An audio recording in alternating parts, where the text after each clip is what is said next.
Hello guys, audible ആണോ? കാണാൻ പറ്റാവോ? കേൾക്കാൻ പറ്റാവോ? കാണാൻ പറ്റുന്നുണ്ടോ? കേൾക്കാൻ പറ്റുന്നുണ്ടോ? See I'm very happy. ഒരു പക്ഷേ you people are actually my admirers when it comes to economics classes. Okay, പക്ഷേ I love teaching history classes. അതിൻ്റെ ഒരു ഡെമോൺസ്ട്രേഷൻ ഞാൻ ഒരു കോൺസ്റ്റിറ്റ്യൂഷണൽ ഡെവലപ്മെൻറ്റിൻ്റെ ഒരു ക്ലാസ് ഞാൻ ഇട്ടിരുന്നു. നിങ്ങൾ ചിലരെങ്കിലും നമ്മുടെ യൂട്യൂബ് ചാനലിൽ അത് കണ്ടിട്ടുണ്ടെന്ന് വിശ്വസിക്കുന്നു. പക്ഷേ ഹിസ്റ്ററിയിൽ എനിക്കറിയാം പലർക്കും when it comes to modern Indian history or Kerala history or world history കുറച്ച് മാർക്ക് നഷ്ടപ്പെടുന്ന ഒരു ഏരിയയാണ് ഹിസ്റ്ററി എന്ന് പറയുന്നത്. എസ്പെഷ്യലി മോഡേൺ ഹിസ്റ്ററി, അത് പ്രിലിംസിലാണെങ്കിലും മെയിൻസിലാണെങ്കിലും. And you have arrived at the right place. Okay, so നമുക്ക് ഹിസ്റ്ററി എങ്ങനെ... good evening Sree. Good evening. So ഈ 10 മണി എന്നുള്ള സമയം ആയതുകൊണ്ടാണോ ആൾക്കാർ അധികം ഇല്ലാത്ത? Sreehari, all are welcome. എല്ലാവരും ജോയിൻ ചെയ്യുക, പെട്ടെന്ന് ജോയിൻ ചെയ്യുക. എല്ലാവരുടെ അടുത്തും ഒന്ന് പറഞ്ഞേക്കുക. ഓക്കെ, ഞാൻ ഒരു മെസ്സേജ് ഇടട്ടെ. ഓക്കെ,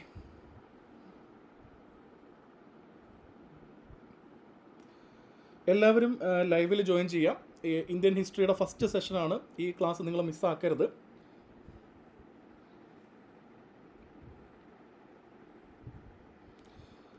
ഡിയർ ആസ്പിരൻസ്, എല്ലാവരും ലൈവിൽ ജോയിൻ ചെയ്യാം. ഇന്ന് കുറച്ച് ആരോഗ്യ പ്രശ്നങ്ങളുള്ളതുകൊണ്ടാണ് 10 മണിക്കായത് ലൈവ്. പക്ഷേ നമ്മുടെ ഇന്ത്യൻ ഹിസ്റ്ററിയുടെ, മോഡേൺ ഇന്ത്യയുടെ ഫസ്റ്റ് സെഷനാണ്. സോ കുറേ കാര്യങ്ങളുടെ ഫണ്ടമെൻറ്റൽസ് ഒക്കെ എസ്പെഷ്യലി നമ്മുടെ സിലബസിൽ, ലൈവ് കേൾക്കുന്നവരടുത്തൂടെ പറയുന്ന ഓഡിയോയും കൂടാണ്, സിലബസിൽ നാഷണൽ മൂവ്മെൻറ്റ് ആൻഡ് ഗാന്ധിയൻ എപ്പിസോഡെന്ന് തന്നെയാണ് സിലബസിലുള്ളത്. സോ ഗാന്ധിജിയുടെ കോണ്ടെക്സ്റ്റിൽ തന്നെ ക്വസ്റ്റ്യൻസ് വരും. ഇന്ത്യൻ ദേശീയ പ്രസ്ഥാനത്തെ ഗാന്ധിജിയുടെ റെഫറൻസിലാണ് നമുക്ക് ക്വസ്റ്റ്യൻസ് വരാറുള്ളത്, എസ്പെഷ്യലി മെയിൻസിൽ. ഓക്കെ, സോ ഈ എൻറ്റയർ മൊഡ്യൂൾ, നമ്മുടെ പ്രിലിംസിനും മെയിൻസിനും ഉള്ള എൻറ്റയർ മൊഡ്യൂളിലെ ഒരു 1 സ്റ്റോപ്പ് സൊല്യൂഷൻ ആയിരിക്കും സ്കോർ ബൂസ്റ്റർ കോഴ്സിൻ്റെ ഭാഗമായിട്ടുള്ള ഈ കോഴ്സ്. സോ നിങ്ങളെല്ലാവരും ക്ലാസ് അറ്റൻഡ് ചെയ്യുക. അഥവാ ക്ലാസ് അറ്റൻഡ് ചെയ്യാത്തവർ തീർച്ചയായിട്ടും നിങ്ങൾ റെക്കോർഡ് സെഷൻ കാണുക തന്നെ വേണം. ഓക്കെ, ശരി, ശ്രദ്ധിച്ചേ. Okay, fine. Anita welcome. Albert and welcome. Ansu welcome. Nikhila welcome. Okay guys, so let start. നിങ്ങൾക്ക് ഇപ്പോൾ സ്ക്രീനിൽ ഒരു ചോദ്യം കാണാൻ പറ്റുന്നുണ്ട്. ഇന്ന് എന്താ ഞാൻ ടോപ്പിക് ഇട്ടേക്കുന്ന ഹിസ്റ്ററിന്ന്?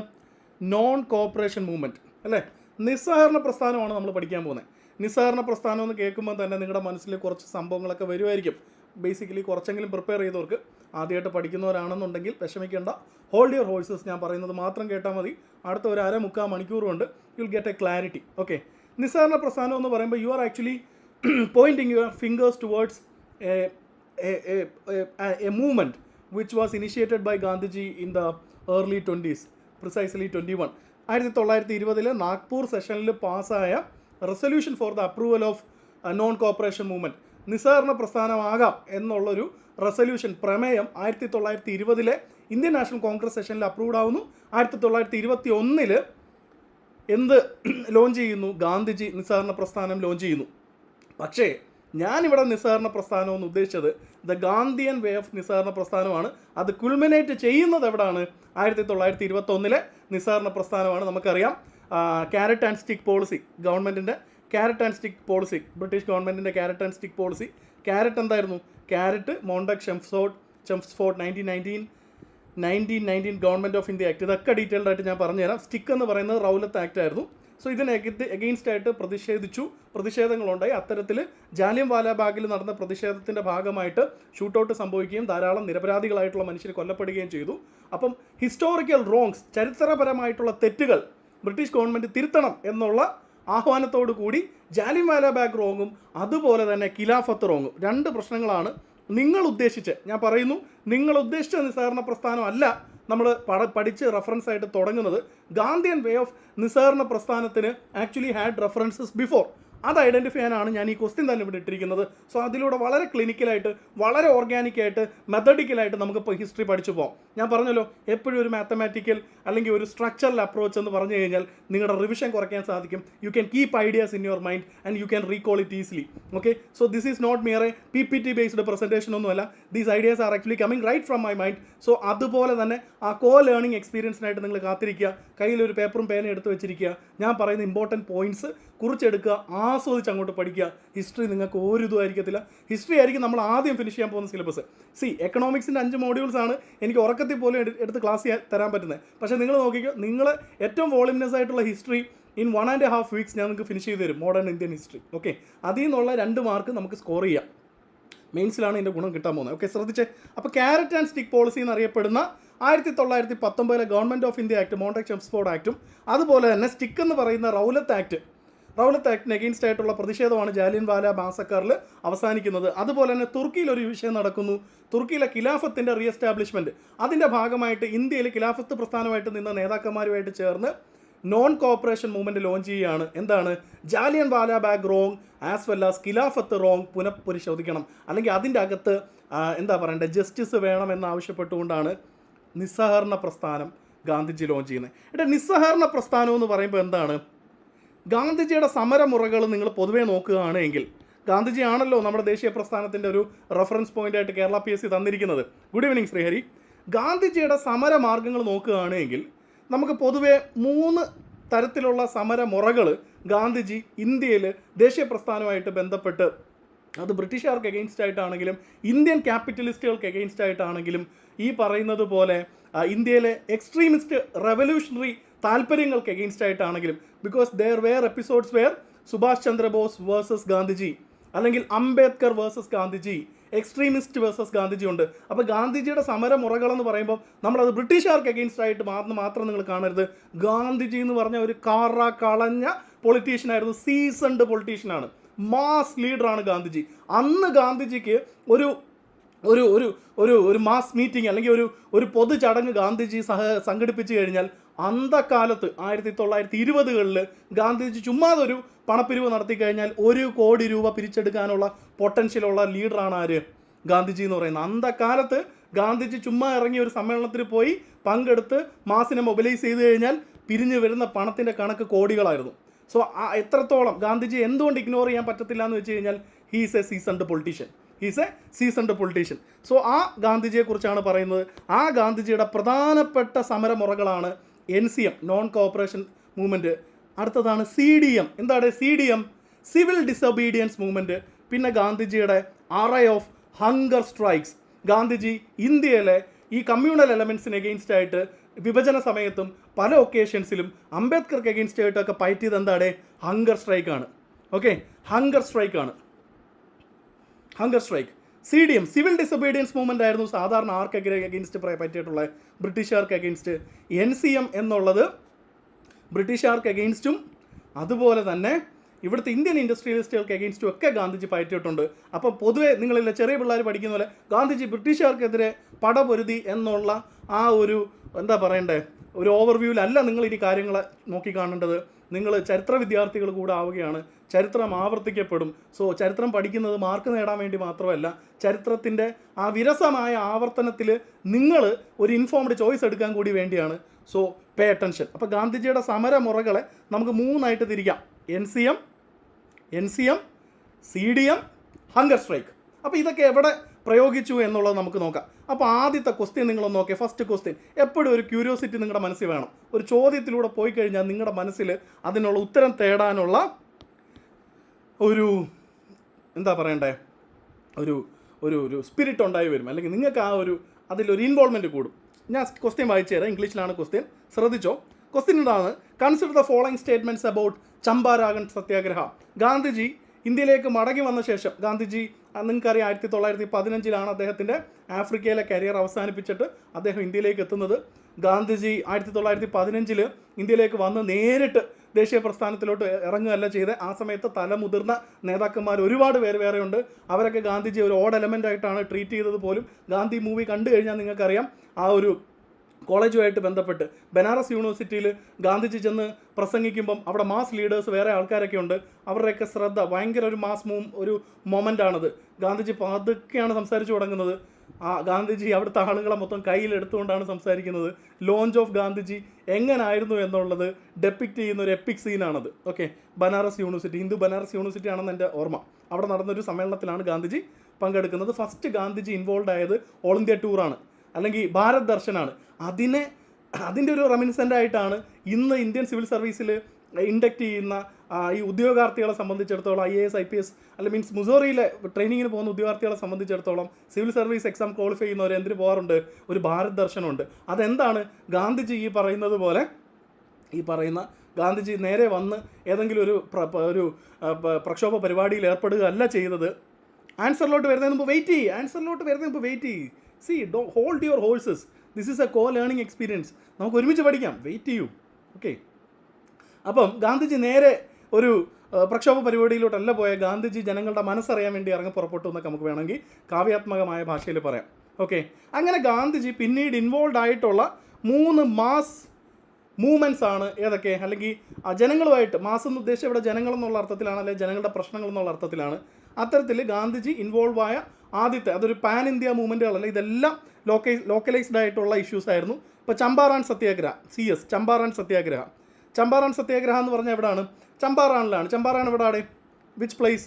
ഏത് ഭാഗത്താണ് ചമ്പാറാൻ വരുന്നത്? ടുവേർഡ്സ് വെസ്റ്റ് ആണോ ടുവേർഡ്സ് ഈസ്റ്റ് ആണോ? ഇന്നത്തെ ഏത് സംസ്ഥാനത്തിൻ്റെ ഭാഗമാണ് ചമ്പാറാൻ എന്ന് പറയുന്നത്? കുഴപ്പമില്ല തഫ്സി. ഇന്നത്തെ ഏത് പ്രസ്ഥാനത്തിൻ്റെ ഭാഗമാണ്, ഏത് സംസ്ഥാനത്തിൻ്റെ ഭാഗമാണ് ചമ്പാറാൻ? മോഡേൺ ഡേയിൽ ചമ്പാറാൻ എന്ന് പറയുന്നത് നമ്മുടെ വെസ്റ്റ് ഗുജറാത്ത് ബോംബെ ഭാഗമാണോ അതോ ബംഗാൾ ബീഹാർ ഒഡീഷ ഭാഗമാണോ? ഇന്നത്തെ ചമ്പാറാൻ എവിടെ സ്ഥിതി ചെയ്യുന്നു? പെട്ടെന്ന് പറയൂ, നിങ്ങളൊന്ന് ഇൻവോൾവ് ആവും. ഓക്കെ, ബീഹാറിലാണ് ചമ്പാറാൻ ഇഷ്യൂ വരുന്നത് അല്ലേ? ചമ്പാറാൻ സത്യാഗ്രഹമാണ് ആദ്യത്തത്. അതിനുശേഷമാണെന്ത്? അഹമ്മദാബാദ് മിൽ സ്ട്രൈക്ക് വരുന്നുണ്ട്. അല്ല, അതിനുശേഷം കേദാർ സത്യാഗ്രഹമാണ് വരുന്നത്. അതിനുശേഷം ഏതാ വരുന്നത്? കേദാർ സത്യാഗ്രഹം വരുന്നുണ്ട്. അതിനുശേഷം എന്താ വരുന്നത്? കേദാർ എന്ന് പറയുന്നത് ഗുജറാത്തിലൊരു സ്ഥലമാണ്. അവസാനമാണ് ഏത് വരുന്നത്? അഹമ്മദാബാദ് മിൽ സ്ട്രൈക്ക് വരുന്നുണ്ട്. അഹമ്മദാബാദ് മിൽ സ്ട്രൈക്ക് വരുന്നുണ്ട്. സോ ഈ 3 ഈവൻറ്റും മിൽ സ്ട്രൈക്ക് വരുന്നുണ്ട്. ഈ 3 ഈവൻറ്റും ഗാന്ധിജിയായിട്ട് ബന്ധപ്പെട്ട സിഗ്നിഫിക്കൻ്റ് ആയിട്ടുള്ള 3 സമരങ്ങളായിരുന്നു എന്നുള്ള കാര്യത്തിൽ നിങ്ങൾക്കൊരു മിനിമം ധാരണയുണ്ടല്ലോ. അപ്പോൾ ഇതിലൂടെ വേണം നമ്മൾ നോൺ കോപ്പറേഷൻ മൂവ്മെൻറ്റിനെ, അതായത് പിൽക്കാലത്ത് ഗാന്ധിജി ഒരു മാസ് ലീഡറായിട്ട് ഇവോൾവ് ചെയ്ത സമയത്ത് അദ്ദേഹം പയറ്റിയ നോൺ കോപ്പറേഷൻ മൂവ്മെൻ്റ് ആണെങ്കിലും CDM ആണെങ്കിലും ഹങ്കർ സ്ട്രൈക്ക് ആണെങ്കിലും ദേ ഹാഡ് ആക്ച്വലി അതിൻ്റെ റൂട്ട് അല്ലെങ്കിൽ അതിൻ്റെ വേര് കിടക്കുന്നത് ഈ സമരങ്ങളിൽ തന്നെയാണ്. ശരിക്കും ഇവിടെയല്ല, അദ്ദേഹത്തിൻ്റെ ആഫ്രിക്കൻ എക്സ്പീരിയൻസിൽ അതുണ്ട്.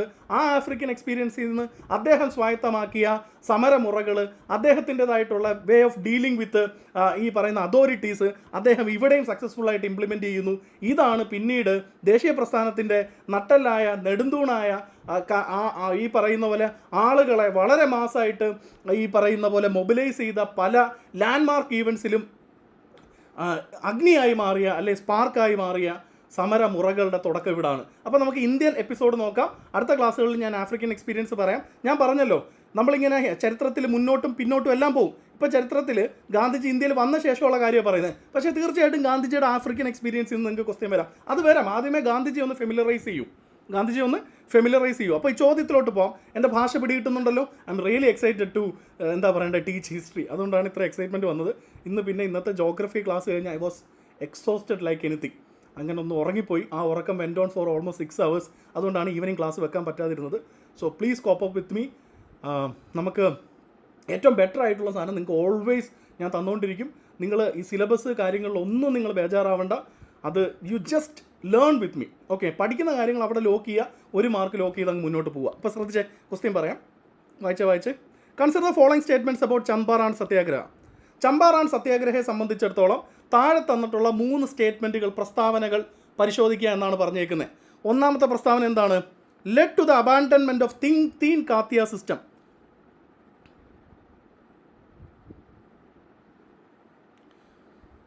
Lead to the abandonment of Tinkathia system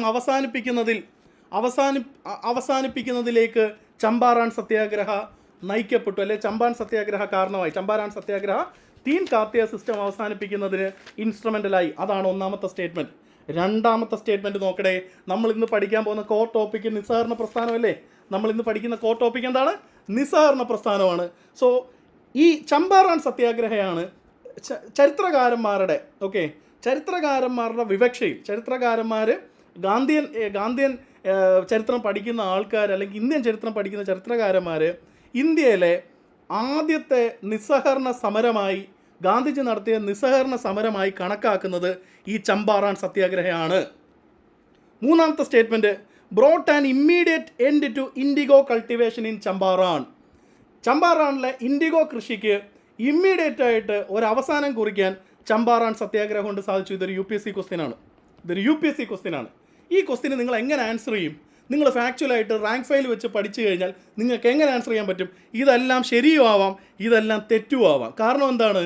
ആ സമയത്ത് ആ കാലഘട്ടം ആ സംഭവം എന്താണെന്ന് മനസ്സിലാക്കാതെ നിങ്ങൾക്ക് ഈ ക്വസ്റ്റ്യൻ തോടാൻ പറ്റത്തില്ലെന്ന് ഞാൻ പറയും. അപ്പോൾ നമുക്ക് പഠിക്കാം എന്താണ് നിസ്സഹകരണ സമരത്തിൻ്റെ ജെനസിസ്, അല്ലെങ്കിൽ നിസ്സഹകരണ സമരം എന്ന് പറഞ്ഞാൽ എന്താണ്. ഇവിടെ സിംപിളി നിസ്സഹകരണ സമരം എന്ന് പറഞ്ഞു കഴിഞ്ഞാൽ there won't be any break of laws. നിയമങ്ങളൊന്നും തന്നെ അവിടെ ലംഘിക്കപ്പെടുന്നില്ല. No breakage of laws. Gandhiji ആരോടും നിയമലംഘനം നടത്താൻ ആവശ്യപ്പെടില്ല. No breakage of laws, no breakage of laws. ഓക്കെ, ഇനി ഗാന്ധിജി ആരോടും തന്നെ നിസ്സഹകരണ പ്രസ്ഥാനത്തിൽ ജോലി ഉപേക്ഷിക്കാനോ ബ്രിട്ടീഷ് ഗവൺമെൻറ് ജോബ് ഉപേക്ഷിക്കാനോ അല്ലെങ്കിൽ ഈ ബ്രിട്ടീഷ് ഗവൺമെൻറ് പ്രസ്ഥാനങ്ങളുമായിട്ടുള്ള ബോണ്ട് ബ്രേക്ക് ചെയ്യാനോ ഒന്നും പറഞ്ഞിട്ടില്ല. അഫോർഡ് ചെയ്യാൻ സാധിക്കുന്ന ആൾക്കാർ, ജോലി പോയാൽ പട്ടിണി കിടക്കത്തില്ല എന്ന് ഉറപ്പുള്ള ആളുകൾ സ്വന്തം ഇഷ്ടപ്രകാരം വേണമെങ്കിൽ ജോലി രാജിവെക്കാം എന്ന് വെച്ച് കഴിഞ്ഞാൽ അവിടെയും ഫോഴ്സ്ഫുൾ ആയിട്ടുള്ള റെസിഗ്നേഷനൊന്നും ഗാന്ധിജി എന്ത് ചെയ്തിട്ടില്ല. ഗാന്ധിജി ആരോടും ആവശ്യപ്പെട്ടിട്ടില്ല. No forceful resignation, no forceful resignation from public jobs, no forceful resignation from public jobs. അപ്പോൾ ഈ രണ്ട് കാര്യങ്ങൾ, ഒരു തരത്തിലുള്ള ഗവൺമെൻറ് നിയമങ്ങളും ലംഘിക്കപ്പെടാൻ എന്തില്ല, നിസ്സഹകരണ പ്രസ്ഥാനത്തിൻ്റെ ഒരു വേളയിലും, ഏത് നിസ്സഹകരണ പ്രസ്ഥാനമാണെങ്കിലും ഗാന്ധിജി അല്ലെങ്കിൽ ആ കാരണം കൊണ്ടാണ് അതെന്താവുന്നത്, നിസ്സഹകരണ പ്രസ്ഥാനമാവുന്നത്. കാരണം നിയമലംഘനമില്ല, ആരോടും നിർബന്ധ ബുദ്ധിയിൽ തൊഴിലുപേക്ഷിക്കാൻ ആവശ്യപ്പെടുന്നില്ല. പിന്നെന്താണ് നിസ്സഹകരണം, സഹകരിക്കാതിരിക്കുക. എന്താണ് സഹകരിക്കാതിരിക്കുക, അത് മാത്രമേ പറയുന്നുള്ളൂ. എന്താണ് അത് എന്ന് വെച്ച് കഴിഞ്ഞാൽ സഹകരിക്കാതിരിക്കുക എന്ന് വെച്ച് കഴിഞ്ഞാൽ non Reliance on especially British products, British ഉൽപ്പന്നങ്ങൾ വർജിക്കുക. അതായത് സ്വദേശിവൽക്കരണമാണ് അവിടെ ഉദ്ദേശിക്കുന്നത്. എന്താണ് സ്വദേശിവൽക്കരണമാണ് അവിടെ ഉദ്ദേശിക്കുന്നത്. അപ്പോൾ NCM സ്വദേശിവൽക്കരണമാണ്. ഓക്കെ, എന്ന് വെച്ച് കഴിഞ്ഞാൽ ബ്രിട്ടീഷ് ഉപഭോഗ വസ്തുക്കൾ ഉപേക്ഷിക്കുക, ബ്രിട്ടീഷ് റൺ ആയിട്ടുള്ള സ്കൂൾസിൽ നിന്ന് ഇന്ത്യൻ സ്കൂളുകളിലേക്ക് മാറുക, ബ്രിട്ടീഷ് തൊഴിലിടങ്ങളിൽ ജോലി ചെയ്യുന്ന ആളുകൾ, ക്യാപിറ്റലിസ്റ്റുകളുടെ ഭാഗമായിട്ട് ജോലി ചെയ്യുന്ന ആളുകൾ, ബ്രിട്ടീഷ് സർക്കാർ സേവനത്തിലുള്ള ആളുകൾ, അവർക്ക് അഫോർഡ് ചെയ്യാൻ സാധിക്കുമെങ്കിൽ ദേശീയ താല്പര്യം മുൻനിർത്തി ആ ജോലി ഉപേക്ഷിക്കുക. ഇവിടെ എവിടെയും എന്തില്ല, നിയമലംഘനമില്ല. ഇവിടെ എവിടെ എന്തില്ല, നിയമലംഘനമില്ല.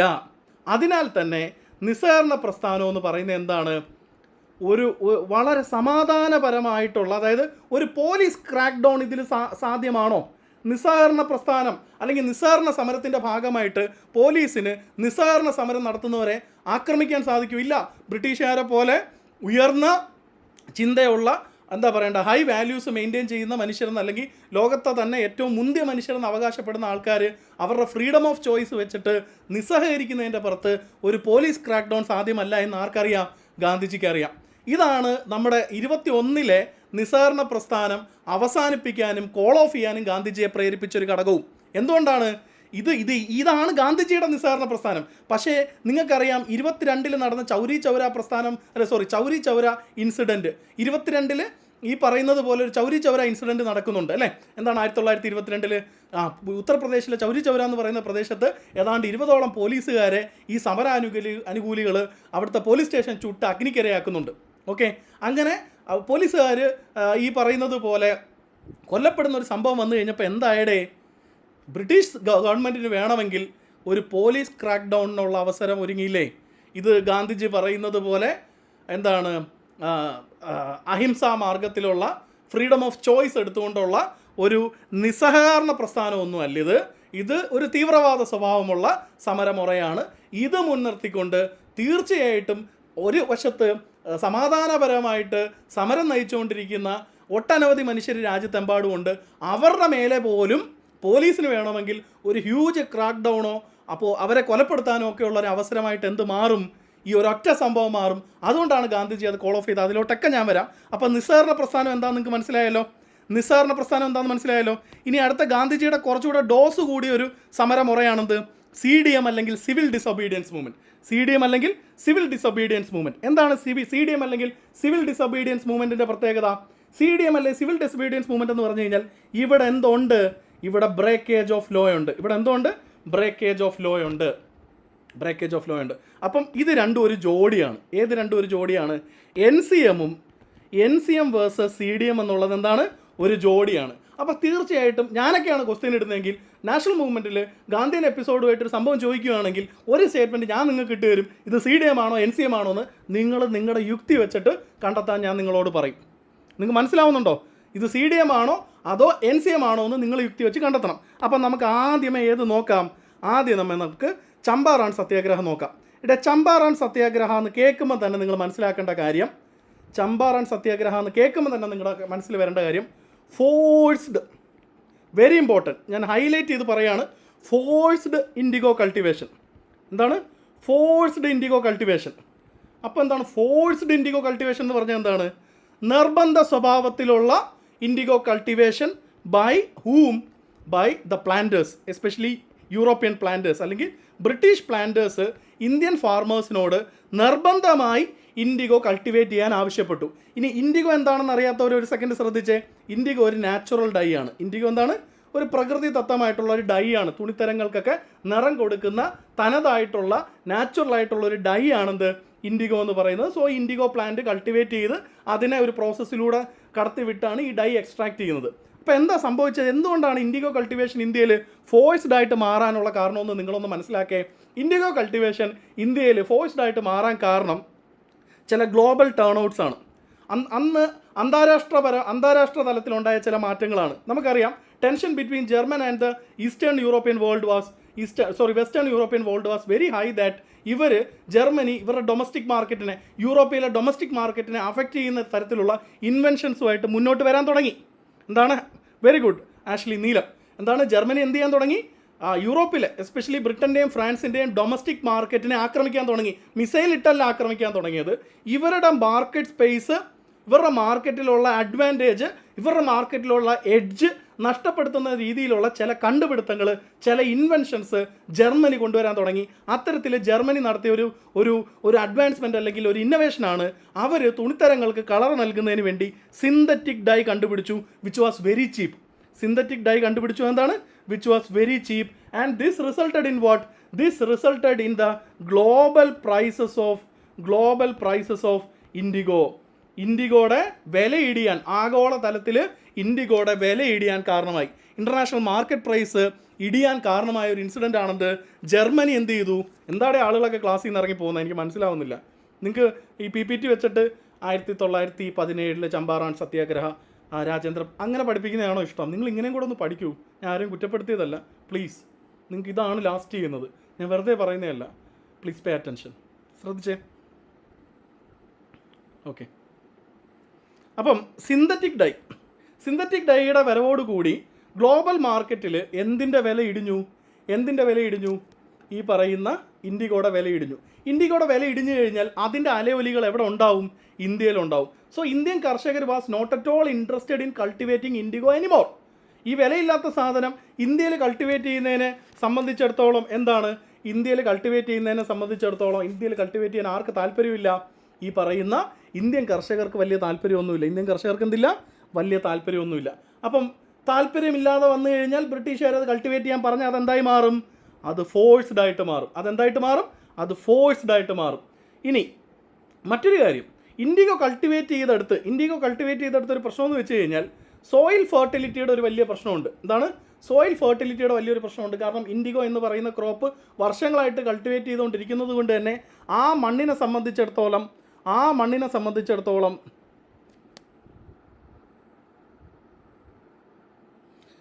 നവ്യ ഷാജു എന്തോ പറയുന്നത്? അതുകൊണ്ടാണ് ലെഫ്റ്റ് ആയെന്നോ? എന്തോ പറ്റി നവ്യ? മനസ്സിലാവുന്നില്ലേ? നവ്യയ്ക്ക് ഫോളോ ചെയ്യാൻ പറ്റുന്നില്ലേ? Net connection പോയോണ്ടാണ്. ഓക്കെ, ഇനി രണ്ടാമത്തെ ഇൻഡിഗോയുടെ പ്രശ്നം, ഇന്ത്യൻ ഫാർമേഴ്സിനെ സംബന്ധിച്ചിടത്തോളം അവർക്ക് എങ്ങനെയെങ്കിലും മണ്ണിൻ്റെ ഫെർട്ടിലിറ്റി വീണ്ടെടുക്കണം.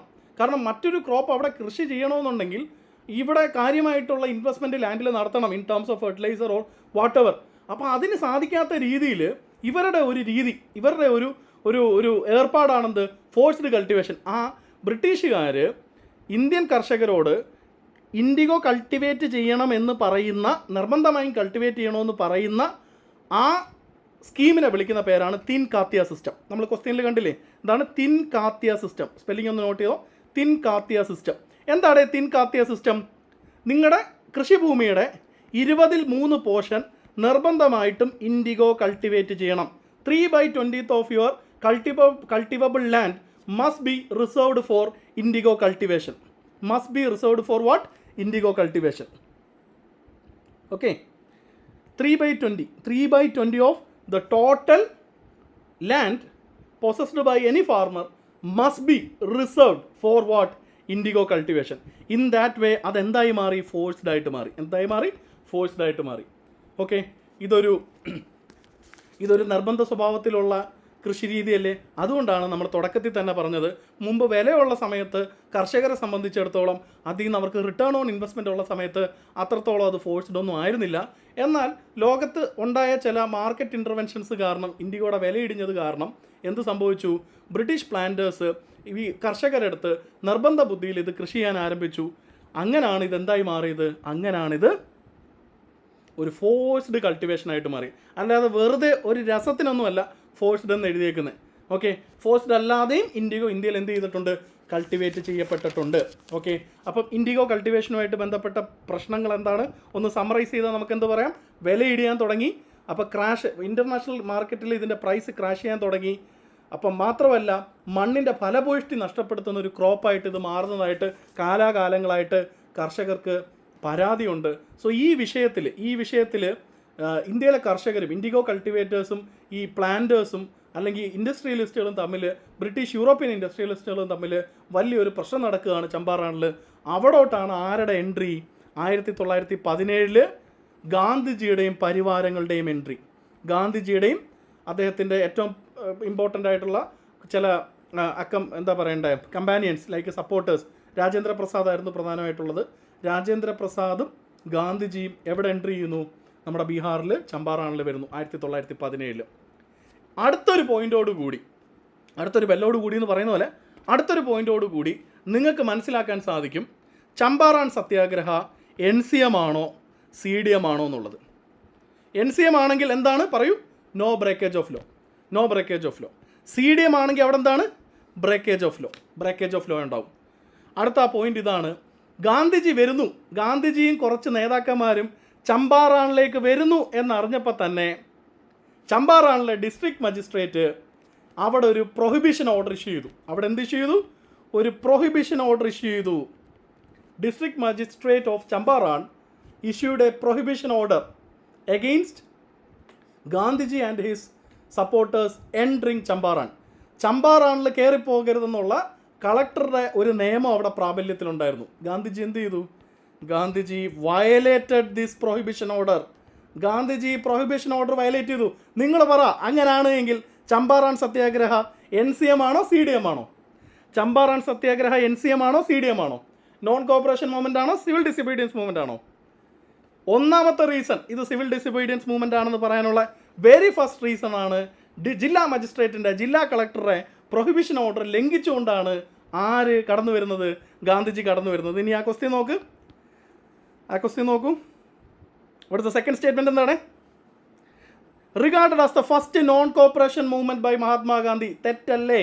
ചമ്പാറാൻ സത്യാഗ്രഹ NCM ആണോ? ആഷ്ലി ശ്രദ്ധിച്ച് ക്ലാസ് കേൾക്ക്. ശ്രദ്ധിച്ചേ എന്താ പറഞ്ഞത്? ചമ്പാറാൻ സത്യാഗ്രഹ ഒരു NCM മൂവ്മെൻ്റ് ആണോ? ചമ്പാറാൻ സത്യാഗ്രഹ ഒരു NCM മൂവ്മെൻ്റ് അല്ല. നമുക്ക് ആദ്യത്തെ ഹിൻഡ് കിട്ടി. എന്താണ്? ജില്ലാ കളക്ടറുടെ ഓർഡർ ലംഘിച്ചുകൊണ്ടാണ് ഗാന്ധിജിയും രാജേന്ദ്ര പ്രസാദും എവിടെ എത്തിയത്? ചമ്പാറാനിലെത്തിയത്. സോ സെക്കൻഡ് സ്റ്റേറ്റ്മെൻറ്റ് തെറ്റാണെങ്കിൽ നമുക്ക് ഏതൊക്കെ ഓപ്ഷൻ എലിമിനേറ്റ് ചെയ്യണേ? സെക്കൻഡ് സ്റ്റേറ്റ്മെൻറ്റ് തെറ്റാണെങ്കിൽ നമുക്ക് സെക്കൻഡ് സ്റ്റേറ്റ്മെൻറ്റ് വരുന്ന ഓപ്ഷൻ B എലിമിനേറ്റ് ചെയ്യാം, ഓപ്ഷൻ C എലിമിനേറ്റ് ചെയ്യാം, ആൻഡ് ഓപ്ഷൻ D എലിമിനേറ്റ് ചെയ്യാം. സോ നിങ്ങൾക്ക് ആൻസർ കിട്ടി എന്ത്? Led to the abandonment of Tinkathia system. Okay, fine Ashi, no problem. Led to the abandonment of Tinkathia system. ഇനി Tinkathia system എന്താണ്? തീൻ കാത്തിയ സിസ്റ്റമാണ് forced കൾട്ടിവേഷന് വിളിക്കുന്ന പേരാണ് Tinkathia system. Tinkathia system 3/20 of the total land shall be reserved for indigo cultivation. പക്ഷേ ഇവിടെ മറ്റൊരു statement ഇവിടെ കിടപ്പില്ലേ? എന്താണ്? Brought and immediate end to indigo cultivation in ചമ്പാറാണെന്നുള്ളത്. So what about that? അതും കൂടെ പറഞ്ഞിട്ട് നമുക്ക് ചമ്പാറാൻ അവസാനിപ്പിച്ചിട്ട് എങ്ങോട്ട് പോവാം? കേദാ സത്യാഗ്രഹയിലോട്ട് പോവാം. എവിടോട്ട് പോവാം? ഇങ്ങനെയാണ് പഠിക്കേണ്ടത്. ഇങ്ങനെ പഠിച്ചാലേ നിങ്ങൾക്ക് ഇതൊക്കെ, അല്ല ചമ്പാറാനൊക്കെ ഡേറ്റ് മാത്രം ഓർത്ത് അതിൻ്റെ അകത്ത് രാജേന്ദ്ര പ്രസാദ് ഉണ്ടെന്ന് മാത്രം പഠിച്ചു വെച്ചാൽ മതി. നോ, ഇങ്ങനെ പഠിച്ചാൽ നിങ്ങൾ എങ്ങനെ മറക്കാനാ? ഇങ്ങനല്ലേ ഹിസ്റ്ററി പഠിക്കേണ്ടത്? നിങ്ങൾ പറ. ചരിത്രം ഇങ്ങനെ പഠിച്ചാൽ നിങ്ങൾ മറക്കുമോ? ചരിത്രം എങ്ങനെ വിരസമാവുന്നേ? പഠിക്കേണ്ട രീതിയിൽ പ്രോപ്പറായിട്ട് പഠിപ്പിച്ചു കഴിഞ്ഞാൽ നിങ്ങൾക്ക് പ്രോപ്പർ ട്രെയിനിങ് കിട്ടിയാൽ നിങ്ങളെല്ലാം സ്കോർ ചെയ്യും. എനിക്കത് അറിയാം കൃത്യമായിട്ട്. Okay, based on my experience. അപ്പോൾ Gandhiji defied what? Gandhiji defied public order and even Gandhiji asked the peasants. Gandhiji പെസൻസിനോട് ആവശ്യപ്പെട്ടു എന്താവശ്യപ്പെട്ടു? ഗാന്ധിജി പെസൻട്രിയോട് ആവശ്യപ്പെട്ടു ഈ കാര്യത്തിൽ, ഈ തീൻ കാത്തിയ സിസ്റ്റത്തിൽ ഒരു തീരുമാനമാവുന്നത് വരെ ഈ പ്രദേശത്തെ എല്ലാ നികുതി ഇംപ്ലിക്കേഷൻസ്, അതായത് എന്താണ്, നികുതി അടവുകളും ബഹിഷ്കരിക്കണം. അതായത് ഗവൺമെൻറ്റിലേക്ക് റവന്യൂ ആയിട്ട് നൽകേണ്ട, എന്താ പറയേണ്ട, അവിടെ മോസ്റ്റ് പ്രോബബിളി ഈസ്റ്റേൺ പാർട്ട് ആയതുകൊണ്ട് തന്നെ അത് പെർമനൻറ്റ് സെറ്റിൽമെൻ്റ് ആണ്. സോ പെർമനൻറ്റ് സെറ്റിൽമെൻറ്റിൻ്റെ ഭാഗമായിട്ടുള്ള ലാൻഡ് റവന്യൂ ആണെങ്കിലും മറ്റ് കരങ്ങളാണെങ്കിലും ഇനി ഈ കൾട്ടിവേഷൻ്റെ ഭാഗമായിട്ടോ അല്ലെ പ്രൊഫഷണൽ ടാക്സ് ആണെങ്കിലോ എന്താണെങ്കിലും നിങ്ങൾ എന്ത് ചെയ്യേണ്ട, ടാക്സ് പേയ്മെൻറ്റ് നടത്തരുത്. എന്താണ്? ഗവൺമെൻറ് നിയമപരമായിട്ട് നിങ്ങളുടെ മേൽ ലെവി ചെയ്യുന്ന നികുതി നിങ്ങൾ എന്ത് ചെയ്യരുത്, ഗവൺമെൻറ് നിയമപരമായിട്ട് നിങ്ങളുടെ മേൽ ചെലുത്തുന്ന നികുതികളൊന്നും തന്നെ തീൻ കാത്തിയ സിസ്റ്റത്തിൽ ഗവൺമെൻറ് നോക്കുന്നത് വരെ, until government look into the matter of Teen കാത്തിയ system, you should not or you must refrain from tax payment. Legally entitled ആയിട്ടുള്ള ടാക്സ് പേയ്മെൻറ്റിൽ നിന്ന് നിങ്ങൾ മാറി നിൽക്കണം. പറയൂ, CDM അല്ലേ? നിയമലംഘനമല്ലേ? നിയമപരമായിട്ടുള്ള ഒരു നികുതി അടയ്ക്കരുതെന്ന് പറഞ്ഞാൽ അത് നിയമലംഘനമല്ലേ? നിയമലംഘനമല്ലേടെ? തീർച്ചയായിട്ടും നിയമലംഘനമാണ്. തീർച്ചയായിട്ടും എന്താണ്? നിയമലംഘനമാണ്. ഓക്കെ, ശരി. അപ്പം രണ്ട് കാരണങ്ങൾ കൊണ്ട് നമ്മുടെ ചമ്പാറാൻ സത്യാഗ്രഹ ഒരു CDM ആണെന്ന് നിങ്ങൾക്ക് മനസ്സിലായി. ഒന്നാമതായിട്ട് അത് തുടങ്ങുമ്പം തന്നെ ഗാന്ധിജി ജില്ലാ കളക്ടറുടെ പ്രൊഹിബിഷൻ ഓർഡർ ലംഘിച്ചാണ് കടന്നു വരുന്നത്. ഗാന്ധിജി ഈ പ്രസ്ഥാനവുമായിട്ട് ബന്ധപ്പെട്ട് നടത്തിയ ഇടപെടലുകളുടെ ഭാഗമായിട്ട് ഗാന്ധിജി കർഷകരോട് പറഞ്ഞു, അവിടെയുള്ള ജനങ്ങളോട് പറഞ്ഞു, നിങ്ങൾ ഈ വിഷയത്തിനൊരു പരിഹാരം കിട്ടുന്നത് വരെ നിങ്ങൾ എന്ത് ചെയ്യരുത്, നിങ്ങൾ ഈ പറയുന്ന പോലെ നികുതി ഒന്നുമേ തന്നെ അടയ്ക്കരുത്, എന്നൊരു ആഹ്വാനം കൊടുത്തു. അതുകൊണ്ട് ഇപ്പം തന്നെ പഠിച്ചോളൂ, ചമ്പാറാൻ സത്യാഗ്രഹം എന്താണ്? സിവിൽ ഡിസൊബീഡിയൻസ് മൂവ്മെൻ്റ് ആണ്. ചമ്പാറാൻ സത്യാഗ്രഹം എന്താണ്? സിവിൽ ഡിസൊബീഡിയൻസ് മൂവ്മെൻ്റ് ആണ്. ക്ലിയർ? അടുത്ത പോയിന്റ് ശ്രദ്ധിച്ചേ. അപ്പം ഗവൺമെൻറ്റിന് ഇടപെടാൻ പറ്റാത്ത സാഹചര്യമായി ഗവൺമെൻറ് ഇടപെട്ടു. ഗവൺമെൻറ് എന്താ ചെയ്തത്? ഗവൺമെൻറ് ഒരു കമ്മിറ്റി അപ്പോയിൻറ്റ് ചെയ്തു. ഈ വിഷയത്തിൽ പഠിച്ച് തീരുമാനം എടുക്കാൻ വേണ്ടി ഗവൺമെൻറ് ഒരു കമ്മിറ്റി അപ്പോയിൻറ്റ് ചെയ്തു. അങ്ങനെ ഗവൺമെൻറ് ഹാഡ് ടു ഫൈനലി എന്താ പറയണ്ടേ, make a decision to end indigo cultivation in Champaran. Tinkathia system ഒഴിവാക്കി ഇൻഡിഗോ കൾട്ടിവേഷൻ അവസാനിപ്പിക്കാൻ കമ്മിറ്റി ഗാന്ധിജിയുടെയും കർഷകരുടെയും താല്പര്യങ്ങൾക്ക് അനുകൂലമായിട്ടൊരു റിപ്പോർട്ട് കമ്മിറ്റി സമർപ്പിച്ചു. അവർ പറഞ്ഞു ഇവരുടെ ആവശ്യം ന്യായമാണ്, അതുകൊണ്ട് തന്നെ ഈ പ്രദേശത്തിന് അനുയോജ്യമല്ല എന്ത്, ഇൻഡിഗോ കൾട്ടിവേഷൻ. ഈ പ്രദേശത്തിനും അതുപോലെ തന്നെ ഇൻ്റർനാഷണൽ ഒരു സിനാരിയോ നോക്കുകയാണ് എങ്കിലും ഇന്നത്തെ കാലത്തിന് അനുയോജ്യമായുള്ള ഒരു വിളയല്ല ഇൻഡിഗോ എന്നുള്ളൊരു റിപ്പോർട്ടാണ് ഇംഗ്ലീഷ് ഗവൺമെൻറ്റിൻ്റെ ആ കമ്മിറ്റി സമർപ്പിച്ചത്. അങ്ങനെ ഈ took around a decade, almost 10-12 years കൊണ്ട് ചമ്പാറാണിൽ നിന്നും വണ്ടി കയറി, ഇൻഡിഗോ കൾട്ടിവേഷൻ വണ്ടി കയറി. അപ്പോൾ ഒരു ഇമ്മീഡിയറ്റ് ആയിട്ടൊരു ക്ലോഷർ ഉണ്ടായില്ല. അതുകൊണ്ടാണ് അതിനെ പാർഷ്യൽ സക്സസ് എന്ന് പലപ്പോഴും വിളിക്കുന്നത് ചമ്പാറാൻ സത്യാഗ്രഹം. അടുത്തൊരു 10 വർഷം കൊണ്ട് ഇൻഡിഗോ കൾട്ടിവേഷൻ പൂർണ്ണമായിട്ടും എവിടെ അവസാനിച്ചു? ചമ്പാറാനിൽ അവസാനിച്ചു. Because the committee was against this indigo cultivation, so the government had to agree with the committee, and eventually and gradually Champaran cultivation was completely taken off from this area in the Bihar part or Champaran. Okay, മനസ്സിലായോ? അപ്പോൾ 12 വർഷം കൊണ്ടാണ് ചമ്പാറാനിൽ നിന്ന് IndiGo cultivation പൂർണ്ണമായിട്ടും പോയത്. പക്ഷേ third statement എന്താ പറയുന്നത്? Brought an immediate end to indigo cultivation എന്നുള്ളത് തെറ്റാണ്. ഇമ്മീഡിയറ്റ് അല്ല, it spanned around a decade. ഒരു ഡെക്കേഡ് കൊണ്ട് ക്രമേണ ഇല്ലാതായി. അത് ഇല്ലാതാവുകയാണ് ചെയ്തത്. സോ ഇവിടെ ആൻസർ ഏതാണ്? 1 ഓൺലിയാണ് ആൻസർ. ഏതാണ്? 1 ഓൺലിയാണ്. അടുത്തതാണ് ഖേദ സത്യാഗ്രഹം. ഖേദ സത്യാഗ്രഹം രണ്ടാമത്തതാണ് ഖേദ സത്യാഗ്രഹം. അപ്പോൾ ഇതുപോലെ നമുക്കൊന്ന് മനസ്സിലാക്കണം, ഏത് ഗണത്തിൽ പെടുത്താമെന്നുള്ള കാര്യം നമുക്കൊന്ന് മനസ്സിലാക്കണം. ഖേദ സത്യാഗ്രഹം ഫോളോ ചെയ്യാൻ പറ്റുന്നുണ്ടോ? ചമ്പാറാൻ സത്യാഗ്രഹം നല്ല ക്ലാരിറ്റി കിട്ടിയോ നിങ്ങൾക്ക്? നന്നായിട്ട് മനസ്സിലായ എല്ലാവർക്കും? മനസ്സിലായില്ലേ? അടുത്താണ് ഖേദ സത്യാഗ്രഹം. ഖേദ എന്ന് പറയുന്നത് ഗുജറാത്തിലുള്ളൊരു പ്രദേശമാണ്. Kheda is a place located in Gujarat. Gujarat എന്ന് പറയുമ്പോൾ നമ്മുടെ ഇന്ത്യയുടെ എവിടെ വരും? ഇന്ത്യയുടെ സെൻട്രൽ ഇന്ത്യ അല്ലെ വെസ്റ്റേൺ പാർട്ടിൽ വരുന്നൊരു പ്രദേശമാണെന്ത് ഖേദ എന്ന് പറയുന്നത്. ഓക്കെ, ഇപ്പോൾ ഇത് പഠിക്കണമെന്നുണ്ടെങ്കിൽ ഞാൻ വൊക്കാബ്സിൽ വളരെ ഡീറ്റെയിൽഡ് ആയിട്ട് സെക്രട്ടേറിയറ്റ് അസിസ്റ്റൻറ്റിൻ്റെ മെയിൻസിൽ എക്കണോമിക്സിൻ്റെ ഭാഗമായിട്ട് ലാൻഡ് റിഫോംസ് കവർ ചെയ്തിട്ടുണ്ട്. കുറേ വീഡിയോസ് വൊക്കാബ്സിൻ്റെ പബ്ലിക് ചാനലിൽ ലൈവ് ടാബിലും കിടപ്പുണ്ട്. ലാൻഡ് റിഫോംസ് പാർട്ട് 1 പാർട്ട് 2 എന്നൊക്കെ പറഞ്ഞ്. പാർട്ട് 3 പാർട്ട് 4 എനിക്ക് തോന്നുന്നത് പ്രൈവറ്റ് വീഡിയോസാണ്, പെയ്ഡ് ആയിട്ടുള്ളവർക്കാണ്. നിങ്ങൾക്ക് വേണമെന്നുണ്ടെങ്കിൽ സമയമുണ്ടെങ്കിൽ ഫ്രീ വീഡിയോസ് ആയതുകൊണ്ട് നിങ്ങൾക്ക് വേണമെങ്കിൽ റെഫർ ചെയ്യാം. സോ ഞാൻ പറഞ്ഞു വരുന്ന കാര്യം ഇതേ ഉള്ളൂ. ഞാനത് ലിങ്ക് ഇട്ട് തരാം. പബ്ലിക് വീഡിയോ ആണല്ലോ, പബ്ലിക് വീഡിയോ ആണ്. പ്രൈവറ്റ് വീഡിയോയുടെ ഒന്നും ലിങ്ക് ഞാൻ തരില്ല. ഇറ്റ് ബിലോങ്സ് ടു ഇതാണ്. അത് വേണം ഞാൻ തന്നെ എടുത്തു തരാം. പബ്ലിക് വീഡിയോയുടെ ലിങ്ക് ഞാൻ ഇട്ട് തരാം. അതിൽ ഞാൻ കൃത്യമായിട്ട് ലാൻഡ് റിഫോംസ് പറയുന്നുണ്ട്. അപ്പോൾ ഞാൻ ചുരുക്കി ഒന്ന് പറയാം. ഇന്ത്യയിൽ ബ്രിട്ടീഷുകാരുടെ ഭരണ കാലഘട്ടത്തിൽ 3 പ്രധാനപ്പെട്ട ഭൂനികുതി സമ്പ്രദായമായിരുന്നു ഉണ്ടായിരുന്നത്. ഏതൊക്കെയാണ്? ഒന്ന് പെർമനൻറ്റ് സെറ്റിൽമെൻറ്റ് സിസ്റ്റം, അടുത്തത് റായത്വാരി സിസ്റ്റം, മൂന്നാമത്തത് മഹൽവാരി സിസ്റ്റം. ഇതിൻ്റെ ലൊക്കേഷൻ നോക്കുകയാണെങ്കിൽ പെർമനൻറ്റ് സെറ്റിൽമെൻറ്റ് സിസ്റ്റം എന്ന് പറഞ്ഞു കഴിഞ്ഞാൽ ലോർഡ് കോൺവാലിസ് കൊണ്ടുവന്ന ഒരു സംവിധാനമാണ് പെർമനൻറ്റ് സെറ്റിൽമെൻറ്റ് സിസ്റ്റം. എൻ്റെ ഡീറ്റെയിൽസിലോട്ട് പോകുന്നില്ല, വീഡിയോ അവൈലബിൾ ആണ്, കാണുക. ഇത് ഇന്ത്യയുടെ ഈസ്റ്റേൺ പാർട്ടിലാണ് പ്രധാനമായിട്ടും നടപ്പിലായത്. ഈസ്റ്റേൺ പാർട്ട് ഓക്കെ എന്ന് പറഞ്ഞാൽ നമ്മുടെ ബംഗാൾ, ബീഹാർ, ഒഡീഷ പ്രദേശങ്ങളിലും പിന്നെ ചില എന്താ പറയണ്ടേ ഡൽഹി ആ ഭാഗത്ത് വരുന്ന കുറച്ച് സ്ഥലങ്ങളിലുമാണ് ഈ പെർമനൻറ്റ് സെറ്റിൽമെൻറ്റ് സിസ്റ്റം നടപ്പിലായത്. ഓക്കെ, ഇന്ത്യയിൽ ഏറ്റവും കൂടുതൽ പ്രദേശത്ത് നിലനിന്നിരുന്ന ഭൂനികുതി സമ്പ്രദായം ഏതാണെന്ന് ചോദിച്ചു കഴിഞ്ഞാൽ ഇന്ത്യയിൽ ഏതാണ്ട് 51% പ്രദേശം റായത്ത് വാരി സെറ്റിൽമെൻറ്റിൻ്റെ ഭാഗമായിരുന്നു.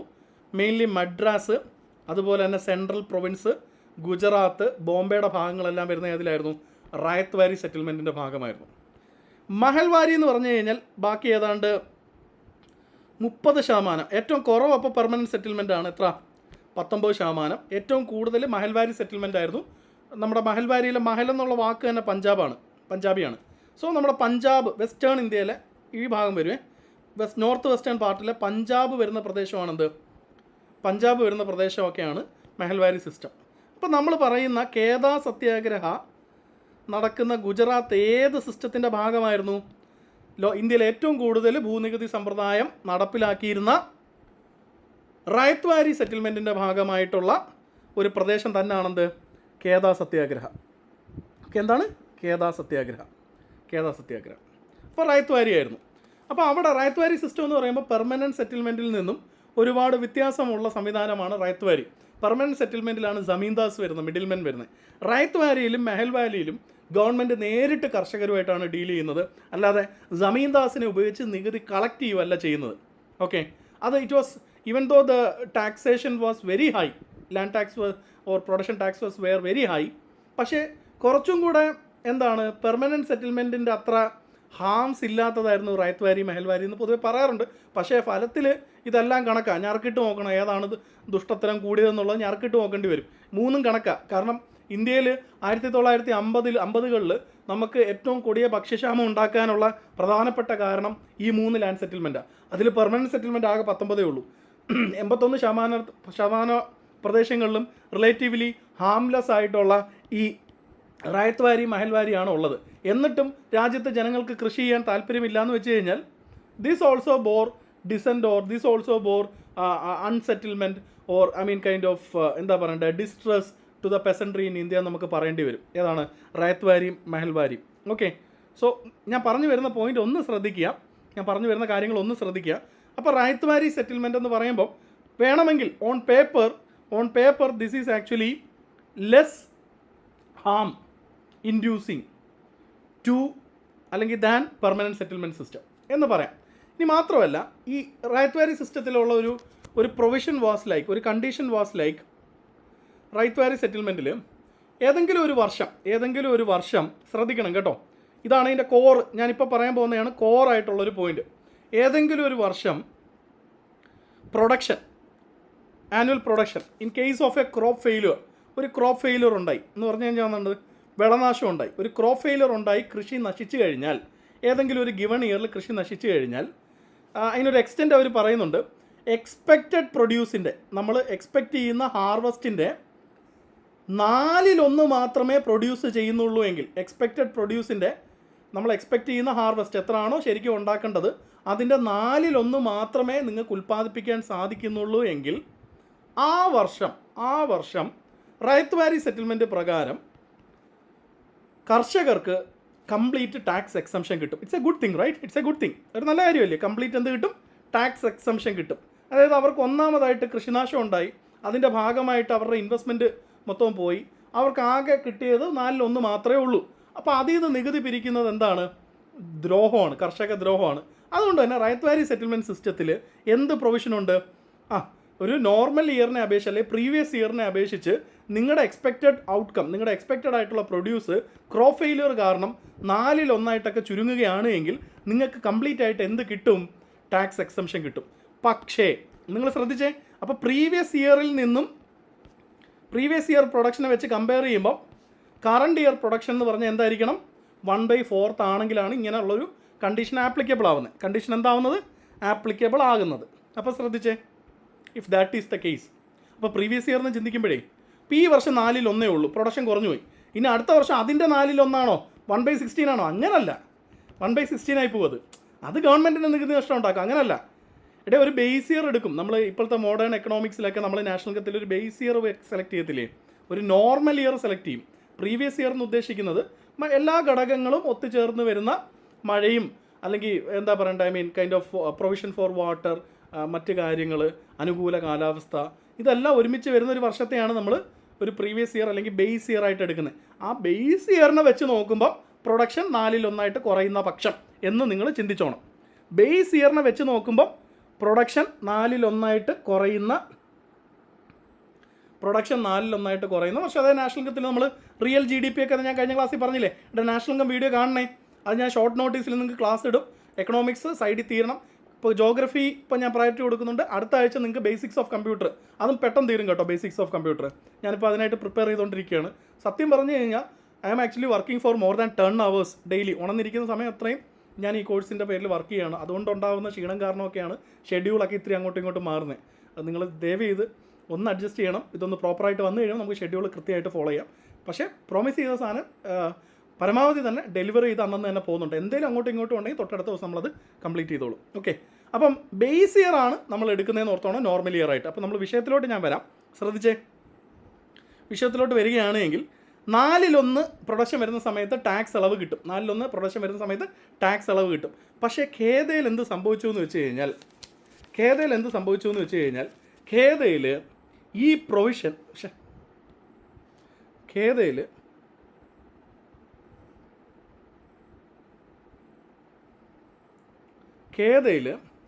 ഈ പ്രൊവിഷൻ കാറ്റിൽ പറത്തിക്കൊണ്ട് ഈ ഒരു ഇളവ്, നമ്മുടെ കർഷകർക്ക് നൽകിയിട്ടുള്ള ഈ ഇളവ് കാറ്റിൽ പറത്തിക്കൊണ്ട്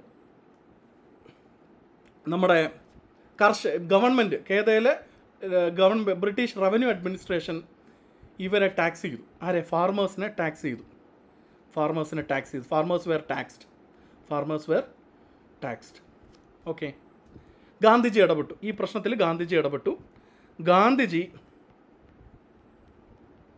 ഫാർമേഴ്സിൻ്റെ അടുത്ത് പറഞ്ഞു ടാക്സ് അടയ്ക്കേണ്ട. ഗാന്ധിജി ഫാർമേഴ്സിൻ്റെ അടുത്ത് പറഞ്ഞു എന്ത്? Not to pay tax. ഈ ടാക്സ് അടയ്ക്കരുതെന്ന് പറഞ്ഞു. നോട്ട് ടു പേ ടാക്സ് എന്ന് പറഞ്ഞു. നിങ്ങൾ പറ, ഇത് NCM ആണോ CDM ആണോ? ഇത് ഏത് കാറ്റഗറിയിൽ പെടുത്താം? ഈ സമരത്തെ ഏത് കാറ്റഗറിയിൽ പെടുത്താം? ഇതൊരു NCM, നോൺ കോപ്പറേഷൻ മൂവ്മെൻ്റ് ആണോ അതോ സിവിൽ ഡിസൊബീഡിയൻസ് മൂവ്മെൻ്റ് ആണോ? ഇത് ഏത് കാറ്റഗറിയിൽ നമുക്ക് പെടുത്താൻ സാധിക്കും? NCM ആണോ CDM ആണോ? എന്താണ് ശ്രീഹരി? NCM ആണോ CDM ആണോ? പറയൂ, പെട്ടെന്ന് പറയൂ. ഗാന്ധിജി നികുതി അടയ്ക്കാൻ പാടില്ല എന്ന് പറഞ്ഞു കർഷകരോട്. ഇത് നോൺ കോപ്പറേഷൻ മൂവ്മെൻ്റ് ആണോ അതോ ബ്രേക്കേജ് ഓഫ് ലോ വന്ന സിവിൽ ഡിസൊബീഡിയൻസ് മൂവ്മെൻ്റ് ആണോ? ഏത് പെടുത്താം? എല്ലാവർക്കും ഓഫ് കോഴ്സ് CDM.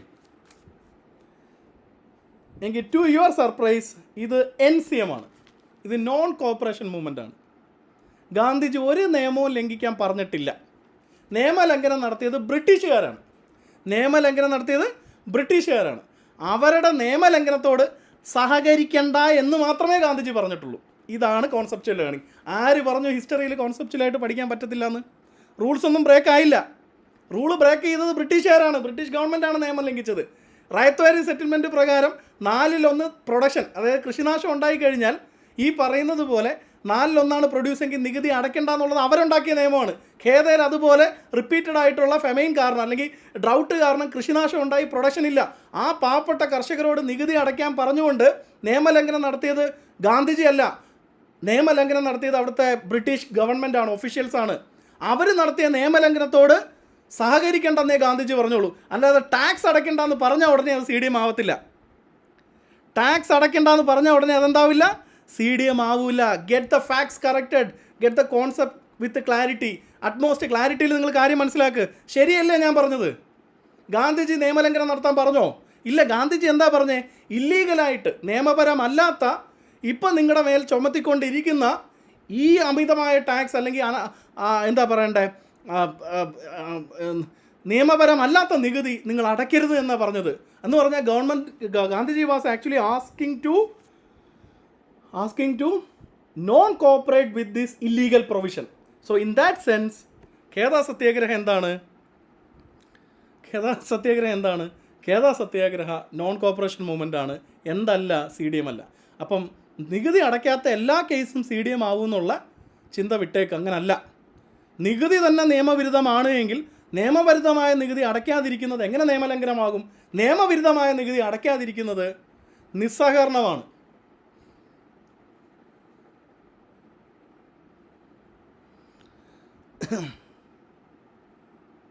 നിങ്ങൾക്ക് മനസ്സിലായോ? അപ്പം ഇന്ത്യയിലെ ആദ്യത്തെ NCM ഏതാടേ?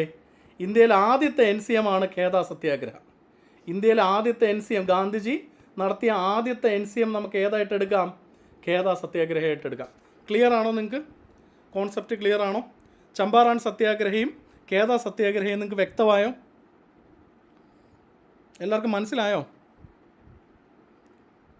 ഹുനികാരി Hanuman. What about the others? എല്ലാവരും ഇവിടെ 10-40 പേര് ലൈവ് കാണുന്നുണ്ട്. നിങ്ങൾക്ക് എല്ലാവർക്കും Champaran Satyagraha versus Kheda Satyagraha, it's a pair in the sense that one is CDM and the other one is NCM. Presumably many people think that Kheda Satyagraha belongs to the category of CDM just because Gandhiji called for non-payment of tax. But that non-payment of tax did not amount to civil disobedience, in the sense that tax payment, that tax levied by the government itself was against the law. It was illegal. So by asking not to go for an illegal provision, illegal levying of tax, not to pay an illegal tax, how come it qualify as a CDM? No, it's actually non-cooperation to an illegal imposition. Okay, clear?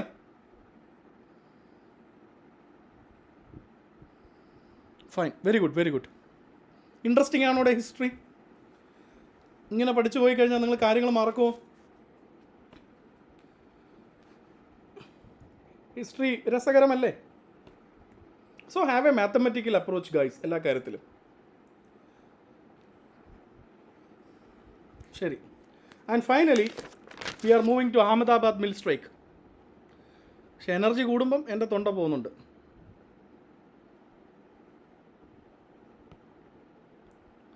Ahmedabad mill strike.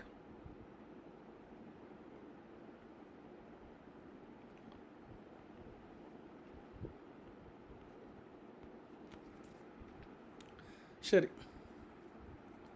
ശ്രദ്ധിച്ചേ. Ahmedabad mill strike. So പറയൂ നിങ്ങൾ, ശ്രദ്ധിക്കൂ, pay attention. ചമ്പാറാൻ സത്യാഗ്രഹ ഗാന്ധിജി ആർക്കെതിരെ നടത്തിയ സമരമാണ്? British planters, അല്ലെങ്കിൽ British പ്ലാന്റേഴ്സിനെ support ചെയ്ത ബ്രിട്ടീഷ് ഒഫീഷ്യൽസിന് അഗെയിൻസ്റ്റ് ആയിട്ട് നടത്തിയ സമരമാണ്. It was against British because അവിടെ ബ്രേക്കേജ് ഓഫ് ലോ ഉണ്ടായി, പ്രൊഹിബിഷൻ ബ്രേക്ക് ചെയ്തു, ടാക്സ് അടച്ചില്ല. Okay, it was against British. And then comes to Kheda Satyagraha in Gujarat. What happened? That was also against the revenue officials, അല്ലെങ്കിൽ revenue administration of Gujarat, Kheda. So it was also against British. There was no disobedience, civil disobedience. Rather, Gandhiji asked the peasants not to cooperate with the illegal taxation. In that sense, it's a NCM. It can be regarded as an NCM, and it can be regarded as the first NCM protest by Gandhiji in India. Okay, ശ്രദ്ധിച്ചേ, clear. ഇനി മൂന്ന് ഇൻസിഡൻ്റാണ് ഗാന്ധിജിയുടെ earlier ദേശീയ പ്രസ്ഥാനത്തിൻ്റെ തുടക്കത്തിൽ ഗാന്ധിജി പ്രാദേശികമായിട്ട് ഗാന്ധിജി ഇടപെട്ട 3 സമരങ്ങളിലെ മൂന്നാമത്തതാണ് Ahmedabad mill strike. Okay, so Ahmedabad mill strike നിങ്ങൾ പറയൂ, ആർക്ക് അഗെയിൻസ്റ്റ് ആയിട്ടുള്ള സമരമാണ്? ബ്രിട്ടീഷുകാർക്ക് അഗെയിൻസ്റ്റ് ആയിട്ടുള്ള സമരമാണോ, അതോ ബ്രിട്ടീഷ് ഭരണകൂടത്തിന് അഗെയിൻസ്റ്റ് ആയിട്ടുള്ള സമരമാണോ, ബ്രിട്ടീഷ് ഗവൺമെൻറ്റിന് അഗെയിൻസ്റ്റ് ആയിരുന്നോ ഇത്, അതോ ബ്രിട്ടീഷ് ഇൻഡസ്ട്രിയലിസ്റ്റുകൾക്ക് അഗെയിൻസ്റ്റ് ആയിരുന്നോ? പറയൂ, take A choice. Ahmedabad mill strike ആർക്ക് അഗെയിൻസ്റ്റ് ആയിട്ടുള്ള സമരമായിരുന്നു? അഹമ്മദാബാദ് മിൽ സമരം ബ്രിട്ടീഷ് സർക്കാരിന് അഗെയിൻസ്റ്റ് ആയിരുന്നോ, അതോ ബ്രിട്ടീഷ് വ്യവസായികൾക്ക് അഗെയിൻസ്റ്റ് ആയിരുന്നോ?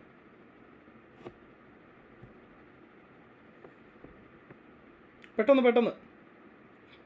അഹമ്മദാബാദ് മിൽ സമരം ബ്രിട്ടീഷ് സർക്കാരിന് അഗെയിൻസ്റ്റ് ആയിരുന്നോ, അതോ ബ്രിട്ടീഷ് വ്യവസായികൾക്ക് അഗെയിൻസ്റ്റ് ആയിട്ടാണോ നടത്തിയത്? ആർക്ക് അഗെയിൻസ്റ്റ് ആയിട്ടാണ്? ബ്രിട്ടീഷുകാരായിട്ടുള്ള ഇൻഡസ്ട്രിയലിസ്റ്റുകൾക്ക് അഗെയിൻസ്റ്റ് ആയിട്ടാണെന്നുള്ള ആൾക്കാർ റൈസ് യുവർ ഹാൻഡ്, അല്ലെങ്കിൽ എസ് ഇട്ടെ.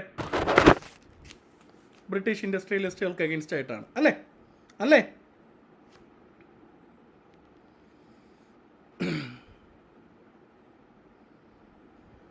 എന്നാൽ കേട്ടോ, Ahmedabad mill strike Gandhiji British ഗവൺമെൻറ്റിന് അഗെയിൻസ്റ്റും ആയിരുന്നില്ല, ബ്രിട്ടീഷ് ഇൻഡസ്ട്രിയലിസ്റ്റുകൾക്ക് അഗെയിൻസ്റ്റും ആയിരുന്നില്ല. ഇവിടെ ഗാന്ധിജിക്ക് എതിരെ വന്നത് ആരാന്നറിയാവോ? സാക്ഷാൽ ഇന്ത്യൻ ഇൻഡസ്ട്രിയലിസ്റ്റുകളായിരുന്നു. ആരായിരുന്നു? സാക്ഷാൽ ഇന്ത്യൻ ഇൻഡസ്ട്രിയലിസ്റ്റുകൾക്ക് അഗെയിൻസ്റ്റ് നടത്തിയ സമരമാണ്. It was not at all against British. Ahmedabad mill strike ആർക്ക് അഗെയിൻസ്റ്റ് അല്ല? Very very very important point. അത് British has had nothing to do with that. ബ്രിട്ടീഷുകാർ 1-ാം ലോക മഹായുദ്ധത്തിൽ പങ്കെടുത്ത്, ബ്രിട്ടീഷ് ഗവൺമെൻറ് ആണെങ്കിലും അതുപോലെ തന്നെ ബ്രിട്ടീഷ് ഇൻഡസ്ട്രിയലിസ്റ്റുകളാണെങ്കിലും 1-ാം ലോക മഹായുദ്ധത്തിനുള്ള തയ്യാറെടുപ്പിൽ ഇവരുടെ കയ്യിലൊന്നും ഇല്ലായിരുന്നു. അപ്പം ബ്രിട്ടീഷ് ഇൻഡസ്ട്രിയലിസ്റ്റുകൾ was not at all making profit. Okay, ഈ അവസരം 1-ാം ലോക മഹായുദ്ധത്തിൻ്റെ ഫ്രൂട്ട്സ് എൻജോയ് ചെയ്തത് ആരാണെന്ന് ചോദിച്ചാൽ നിങ്ങൾ പറയണം, അത് ഇന്ത്യയിലെ വ്യവസായികളാണ്. ആരാണ്? ഇന്ത്യൻ ഇൻഡസ്ട്രിയലിസ്റ്റുകളാണെന്ത് 1-ാം ലോക മഹായുദ്ധ സമയത്ത് കോളടിച്ചത്. ഓക്കെ, കാരണം ബ്രിട്ടീഷ് പ്രൊഡക്ഷൻ എല്ലാം കുറഞ്ഞു. അപ്പോൾ ഇന്ത്യയിലെ പ്രൊഡക്ഷനും ഇന്ത്യക്ക് വേണ്ടിയുള്ള പ്രൊഡക്ഷനും ഇങ്ങനെ ചോദിക്കുമ്പോൾ അതല്ല എന്ന് മനസ്സിലാക്കണം. ഇവിടെ ആഷ്ലി മാരി ഒരു ചീറ്റ് കോഡ് കൊണ്ടുവന്നിരിക്കുകയാണ്. ഞാൻ എന്തെങ്കിലും ഒരു കാര്യം ചോദിക്കുമ്പോൾ അതിൽ ചതി ഉണ്ടെന്ന് ഐഡൻറ്റിഫൈ ചെയ്യണമെന്ന് ആഷ്ലി പറയുകയാണ്. കൊള്ളാം. ഓക്കെ, സോ ശ്രദ്ധിച്ചേ. So British first world war സമയത്ത് ഇന്ത്യൻ ഇൻഡസ്ട്രിയലിസ്റ്റുകൾ was actually making huge profit. കാരണം ബ്രിട്ടീഷ് ഇൻഡസ്ട്രീസ് എല്ലാം ഡൗൺ ആയിരുന്നു ആ സമയത്ത്.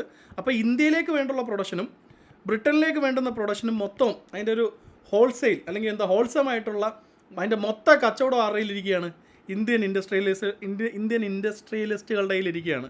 ടാറ്റയ്ക്കൊക്കെ അഗെയിൻസ്റ്റ് ആണ്. ഓക്കെ, ഇന്ത്യൻ ഇൻഡസ്ട്രിയലിസ്റ്റുകളുടെ കയ്യിൽ വരികയാണ്. അപ്പോൾ ശ്രദ്ധിച്ചേ നിങ്ങൾ. So it was actually basically against Indian industrialist. എന്താണ് ഈ പ്രശ്നം?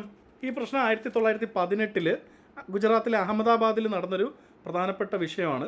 അപ്പോൾ ഞാൻ ഈ പറഞ്ഞതാണ് അതിൻ്റെ സാഹചര്യം. എന്താണ് ഈ അഹമ്മദാബാദിലെ മില്ലിലെ എംപ്ലോയീസ് ആയിട്ടുള്ള ലേബറേഴ്സ് ആയിട്ടുള്ള ആൾക്കാർ അമിഡ്സ്റ്റ് ദിസ് ഹ്യൂജ് പ്രൊഡക്ഷൻ, അവരുടെ വർക്കിംഗ് അവേഴ്സും കാര്യങ്ങളും ഒക്കെ കൂടുതലാണ്. They are actually producing for India as well as for the rest of the world. അവരുടെ വർക്കിംഗ് കണ്ടീഷൻസിൽ മാറ്റമുണ്ട്. പക്ഷേ industrialist were making huge fortune out of this.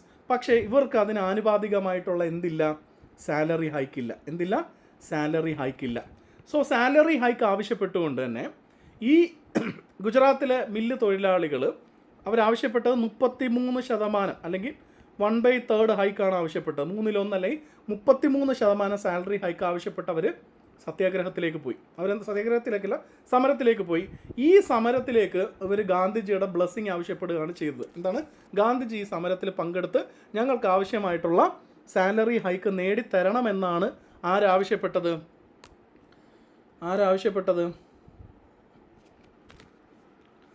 നമ്മുടെ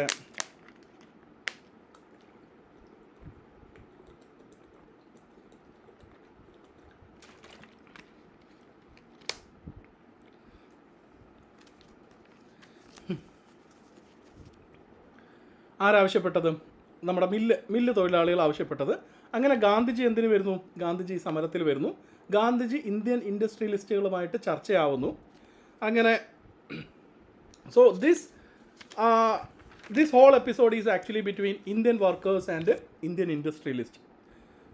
അങ്ങനെ ഗാന്ധിജി ഇടപെട്ട് കഴിഞ്ഞപ്പം ഈ മില്ല് ഉടമകളായിട്ടുള്ള ഇന്ത്യൻ ഇൻഡസ്ട്രിയലിസ്റ്റുകൾ ഒരു 20% ഹൈക്കൊക്കെ അനുവദിക്കാമെന്ന് പറഞ്ഞു. ഗാന്ധിജി അതിന് ഒരുക്കമായിരുന്നില്ല. ഗാന്ധിജിയോ തൊഴിലാളികളോ അതിന് ഒരുക്കമായിരുന്നില്ല. അവരെന്തിൽ തന്നെ ഉറച്ചു നിന്നു. നല്ല പൈസ ഉണ്ടാക്കുന്നുണ്ടല്ലോ, അതുകൊണ്ട് 33% തന്നെ തന്നേ പറ്റൂ എന്നുള്ള ആവശ്യത്തിൽ ഉറച്ചു നിന്നു. അങ്ങനെ ഗാന്ധിജിയുടെ സമരം ഹങ്കർ സ്ട്രൈക്കായിട്ട് മാറി. അപ്പം ഗാന്ധിജിയുടെ ആദ്യത്തെ നിരാഹാര സമരം ഇന്ത്യയിലത് ഏതാണ്? ഈ അഹമ്മദാബാദ് മിൽ സ്ട്രൈക്കാണ്. ഓക്കെ, അങ്ങനെ ഗാന്ധിജിയുടെ നിരാഹാര സമരം വിജയം കണ്ടു. അഹമ്മദാബാദിലെ മിൽ തൊഴിലാളികൾക്ക് ഗാന്ധിജി ആവശ്യപ്പെട്ട പോലെ 33% സാലറി ഹൈക്ക് കിട്ടുകയാണ് ഉണ്ടായത്.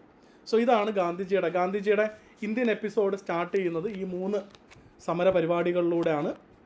ഇവിടെ നിങ്ങൾ 3 സമരമുറകളും കണ്ടു. NCM കണ്ടു, CDM കണ്ടു, ഹങ്കർ സ്ട്രൈക്കും കണ്ടു. NCM കണ്ടു, CDM കണ്ടു, അതുപോലെ തന്നെ എന്തും കണ്ടു?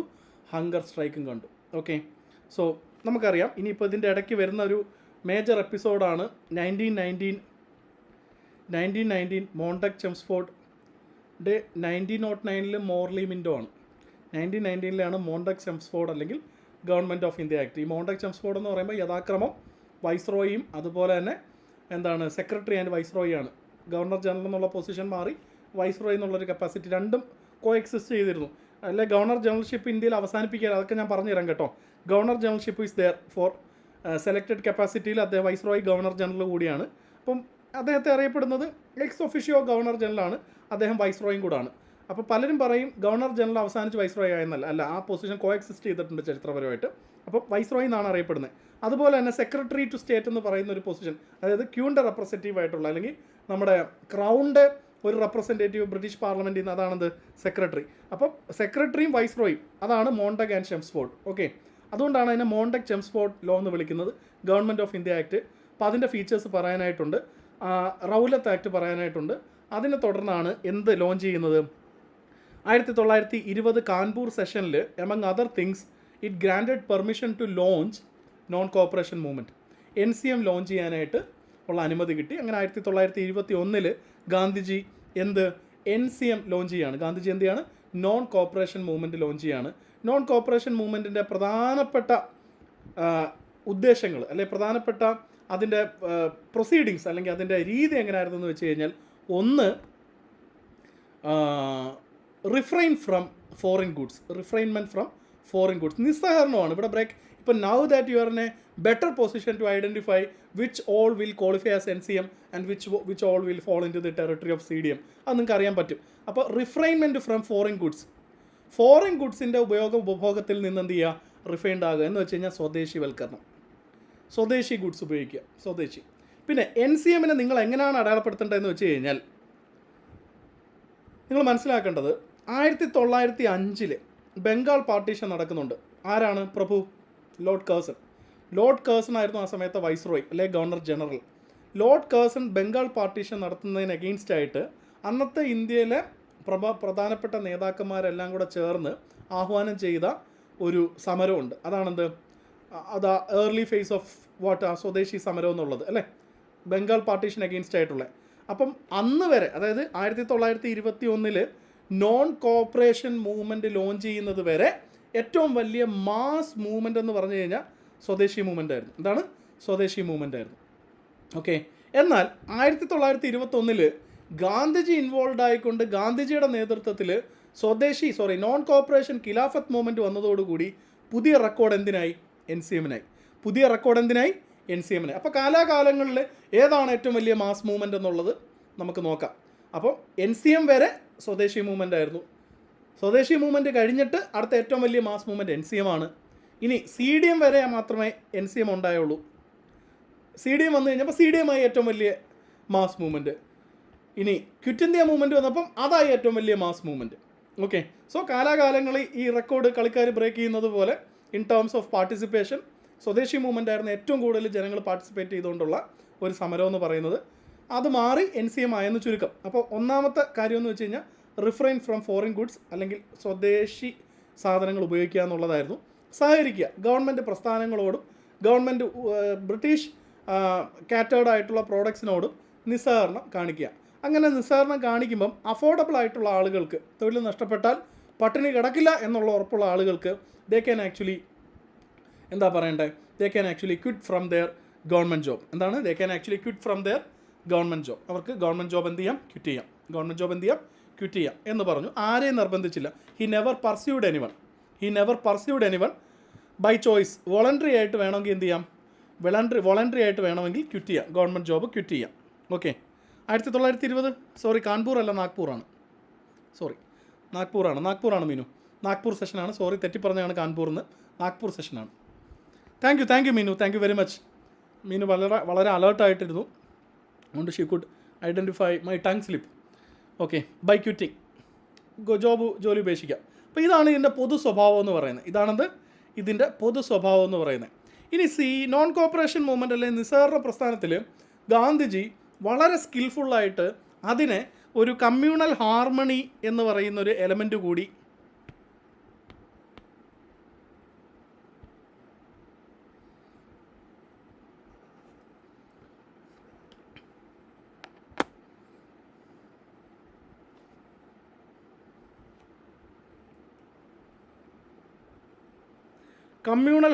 എന്നുള്ളൊരു എലമെൻറ്റ് കൂടി ഇതിലോട്ട് തുന്നിച്ചേർക്കുന്നുണ്ട്.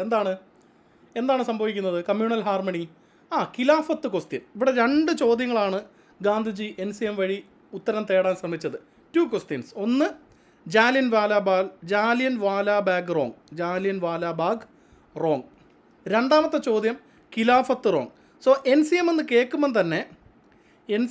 കേൾക്കുമ്പം തന്നെ നിങ്ങളുടെ മനസ്സിൽ ഈ 2 റോങ്സ് വരണം. ഏതൊക്കെയാണ്? ഒന്ന് ജാലിയൻ വാലാബാഗ് മാസക്കർ. അടുത്തത് ഖിലാഫത്ത് റോങ് എന്ന് വെച്ച് കഴിഞ്ഞാൽ അവിടുത്തെ ഖലീഫേനെ, മുസ്ലിംസിനെ സംബന്ധിച്ചിടത്തോളം ഖിലാഫത്ത് അല്ലെങ്കിൽ ഖലീഫ, ഖലീഫ എന്ന് പറയുന്നതാണെന്ത്, മുസ്ലിങ്ങളുടെ നേതാവ്. അപ്പോൾ തുർക്കിയിലെ ഖലീഫയെ നിഷ്കാസനം ചെയ്തു എന്നുള്ളൊരു വിഷയം നടക്കുന്നുണ്ട്. സോ അതിൻ്റെ അലയൊലികൾ ഇന്ത്യയിലും ഉണ്ട്. അപ്പോൾ ഇന്ത്യയിലെ സമന്വിതരായിട്ടുള്ള മുസ്ലിം നേതാക്കന്മാരുമായിട്ട് ഗാന്ധിജി സംസാരിച്ചിട്ട് ഈ ഖിലാഫത്ത് റോങ്, കാരണം 2 പൊതു ശത്രു ആരാണ്? ബ്രിട്ടീഷാണ്. ഇപ്പോൾ തുർക്കിയിലെ പ്രശ്നത്തിൻ്റെ അടിസ്ഥാനം ബ്രിട്ടീഷുകാരാണ്. ജാലിയൻ വാലാബാഗ് ഇഷ്യൂവിലും ബ്രിട്ടീഷുകാരാണ് അഗെയിൻസ്റ്റ് നിൽക്കുന്നത്. സോ ഈ 2 റോങ്ങും ഇവിടുത്തെ ഹിന്ദു മുസ്ലിം ഐക്യം എന്ന് പറയുന്ന ഒരു എലമെൻറ്റും കൂടെ അദ്ദേഹം സ്കിൽഫുള്ളായിട്ട് എന്ത് ചെയ്യുന്നുണ്ട്, ഇൻകോർപ്പറേറ്റ് ചെയ്യുന്നുണ്ട്. And he used it wisely against the British. Gandhiji. അപ്പോൾ ഖിലാഫത്ത് റോങ്ങും ജാലിയൻ വാലാബാഗ് റോങ്ങും. ഈ ജാലിയൻ വാലാബാഗ് ഇൻസിഡൻറ്റും 1919 മോണ്ടക് ചെംസ്ഫോർഡ് നിയമം, അല്ലെങ്കിൽ 19 ഗവൺമെൻറ് ഓഫ് ഇന്ത്യ നിയമം, അതുപോലെ തന്നെ റൗലത്ത് ആക്റ്റൊക്കെ നെക്സ്റ്റ് ക്ലാസ്സിൽ ഞാൻ കവർ ചെയ്തോളാം. അതിൻ്റെ കൂട്ടത്തിൽ ഖിലാഫത്ത് നിയമമായിട്ട് ബന്ധപ്പെട്ട അലി ബ്രദേഴ്സിൻ്റെ ഇൻവോൾവ്മെൻറ്റും കാര്യങ്ങളും എല്ലാം ഞാൻ പറഞ്ഞുതരാം. അപ്പം ഹിന്ദു മുസ്ലിം ഐക്യം അദ്ദേഹം വിചാരിച്ച പോലെ തന്നെ ഇതൊരു ഹ്യൂജ് സക്സസ് ആവുന്നുണ്ട് ഇനിഷ്യലി. കാരണം എന്താണ്, ഗാന്ധിജിയാണ് അവിടെ നിൽക്കുന്നത്. ഗാന്ധിജി എല്ലാവർക്കും വിശ്വാസമാണ്. ഗാന്ധിജി വിശ്വാസം ഉള്ളതുകൊണ്ട് തന്നെ ജാതി മത ഭേദമന്യേ ആളുകൾ മൊബിലൈസ്ഡ് ആവാൻ തുടങ്ങി. നിസ്സഹകരണ സമരം, ആളുകൾ ഈ പറയുന്ന വിദേശ വസ്ത്രങ്ങൾ ഉപേക്ഷിക്കാൻ തുടങ്ങി, വിദേശ സ്കൂളുകളിലെ പഠനം അവസാനിപ്പിക്കാൻ തുടങ്ങി. നിർബന്ധിച്ചിട്ടല്ലെങ്കിൽ പോലും പല ആളുകളും തങ്ങളുടെ ലൂക്രേറ്റീവായിട്ടുള്ള സർക്കാർ സർവീസ് വേണ്ടാന്ന് വെച്ച് ഗാന്ധിജിയുടെ ഒപ്പം ഗാന്ധിയൻ സമരമാർഗത്തിൽ വരാൻ തുടങ്ങി. അങ്ങനെ ഹ്യൂജ് സക്സസ് ആയിട്ട് മുന്നേറുകയാണ് NCM മുന്നേറുകയാണ്. അതിൻ്റെ NCMൻ്റെ ഏറ്റവും പ്രധാനപ്പെട്ട ഒരു പ്രത്യേകത തന്നെ എന്താണ്, ഹിന്ദു മുസ്ലിം യൂണിറ്റി കൊണ്ടുവരാൻ ഗാന്ധിജിക്ക് സാധിച്ചു. പല നേതാക്കന്മാർക്കും സാധിക്കാതെ പോയൊരു കാര്യമാണെന്ത്, ആളുകളെ ഒന്നിപ്പിക്കുക എന്നുള്ളത്. ആളുകളെ ഒന്നിപ്പിക്കാൻ സാധിച്ചൊരു നേതാവ് കൂടിയാണെന്ത്, ഗാന്ധിജി. അതിൻ്റെ ഒരു എക്സാമ്പിൾ കൂടിയാണെന്ത്, NCM. അല്ലാതെ അവിടെ എന്തില്ല, ബ്രേക്കേജ് ഓഫ് ലോ ഇല്ല. പക്ഷേ ഇങ്ങനെ കാര്യങ്ങൾ പോകുമ്പോഴാണ് എന്ത് സംഭവിക്കുന്നത്, ചൗരി ചൗര ഇൻസിഡൻറ്റ് നടക്കുന്നത്. ചൗരി ചൗര ഇൻസിഡൻറ്റിൻ്റെ ഡേറ്റും കാര്യങ്ങളും അറിയാവുന്ന ആൾക്കാർ നമ്മുടെ ഗ്രൂപ്പിലൊന്ന് ഇടുക. ചൗരി ചൗര ഇൻസിഡൻറ്റ് എന്താണെന്ന് വെച്ച് കഴിഞ്ഞാൽ, ഉത്തർപ്രദേശിലെ ഒരു പോലീസ് സ്റ്റേഷൻ ഈ പറയുന്ന സമരാനുകൂലികൾ കത്തിക്കുകയും 22ഓളം പോലീസുകാർ കൊല്ലപ്പെടുകയും ചെയ്തു. ഗാന്ധിജിയെ സംബന്ധിച്ചിടത്തോളം അങ്ങേയറ്റം ഞെട്ടലുണ്ടാക്കുന്നൊരു സംഭവമാണിത്. കാരണം എന്താ, ഒന്ന് അദ്ദേഹത്തിൻ്റെ ഐഡിയോളജിക്ക് അഗെയിൻസ്റ്റാണ്. അദ്ദേഹത്തിൻ്റെ ഐഡിയോളജി എന്താണ്? അദ്ദേഹത്തിൻ്റെ ഐഡിയോളജി ഈ പറയുന്നത് പോലെ അഹിംസയാണ്, നോൺ വയലൻസ് ആണ്. അടുത്ത പ്രശ്നം എന്താണ്, ഇത് പോലീസ് ക്രാക്ക് ഡൗണിന് കാരണവും പോലീസുകാർ ഇതൊരു അവസരമായിട്ട് എടുക്കും, അല്ലെങ്കിൽ ഗവൺമെൻറ് ഇതെന്തായിട്ട് എടുക്കും, ഒരവസരമായിട്ട് എടുക്കും. അവസരമായിട്ട് എടുത്തിട്ട് ഈ സമരത്തെ അടിച്ചൊതുക്കും. നാളിതുവരെ പോലീസ് ആക്ഷൻ പോസിബിൾ അല്ല. കാരണം എന്താണ്, സമരമായിട്ടാണ്, എന്താണ് സമാധാനപരമായിട്ടുള്ള സമരം അല്ലെങ്കിൽ ഫ്രീഡം ഓഫ് ചോയ്സ് എന്നുള്ള നിലയ്ക്കാണ് എന്ത് മുന്നോട്ട് പോയിക്കൊണ്ടിരിക്കുന്നത്, ഈ പറയുന്ന നോൺ കോപ്പറേഷൻ മൂവ്മെൻറ്റ് മുന്നോട്ട് പോയിക്കൊണ്ടിരിക്കുന്നത്. അവിടാണ് ഇങ്ങനൊരു ബ്ലോട്ട് അവിടെ വരുന്നത്. ഇതൊരു ബ്ലോട്ടാണ്. It can be regard as a blot in the episode. ഇപ്പോൾ ഈ ഒരു ബ്ലോട്ട് ഈസി ആയിട്ട് ആർക്ക് വേണമെങ്കിൽ ഉപയോഗിക്കാം. ബ്രിട്ടീഷ് ഗവൺമെൻറ്റിന് ഉപയോഗിച്ചിട്ട് നിരപരാധികളായിട്ടുള്ള ഇന്ത്യക്കാരുടെ മേലെ പോലീസ് എക്സ്ട്രീം അവരത് തെളിയിച്ചിട്ടുണ്ട്. അതാണ് ഗാന്ധിജിയുടെ ഏറ്റവും വലിയ ഭയം. എന്താണ്, ജാലിയൻവാലാ ബാഗിൽ നിരപരാധികൾക്ക് നേരെ വെടി ഉതിർത്ത ഗവൺമെൻറ്റാണ്. ആൻഡ് വൈ നോട്ട്, ഇത്രയും വലിയൊരു ഹ്യൂജ് സമരം അടിച്ചൊതുക്കാൻ പോലീസ് ആക്ഷൻ വരില്ല എന്ന് ആര് കണ്ടു? സോ ഇമ്മീഡിയറ്റ്ലി ഗാന്ധിജി എന്ത് കോൾ ഓഫ് ചെയ്തു? ഗാന്ധിജി ഈ നോൺ കോപ്പറേഷൻ മൂവ്മെൻറ്റ് എന്ത് ചെയ്തു? Now police can freely engage. Immediately അദ്ദേഹം എന്ത് ചെയ്തു? കോൾ ഓഫ് ചെയ്തു. ഇമ്മീഡിയറ്റ്ലി അദ്ദേഹം non cooperation movement call of ചെയ്തു. ഓക്കെ, സോ ഇത്രയാണ് അതിൻ്റെ ഒരു ഔട്ട്കം എന്ന് പറയുന്നത്. അധികം നീണ്ടുപോയില്ല. കാരണം ഒന്ന്, ആളുകൾക്കൊരു ഫറ്റീഗ് വരാൻ തുടങ്ങി. ഓൾമോസ്റ്റ് 20 മാസത്തോളമായി സമരം തുടങ്ങിയിട്ട് ഗവൺമെൻറ് വഴങ്ങുന്നില്ല. സമരത്തിലാണ്. ആളുകളുടെ തൊഴിലും വരുമാനമൊക്കെ നിലയ്ക്കാൻ തുടങ്ങി.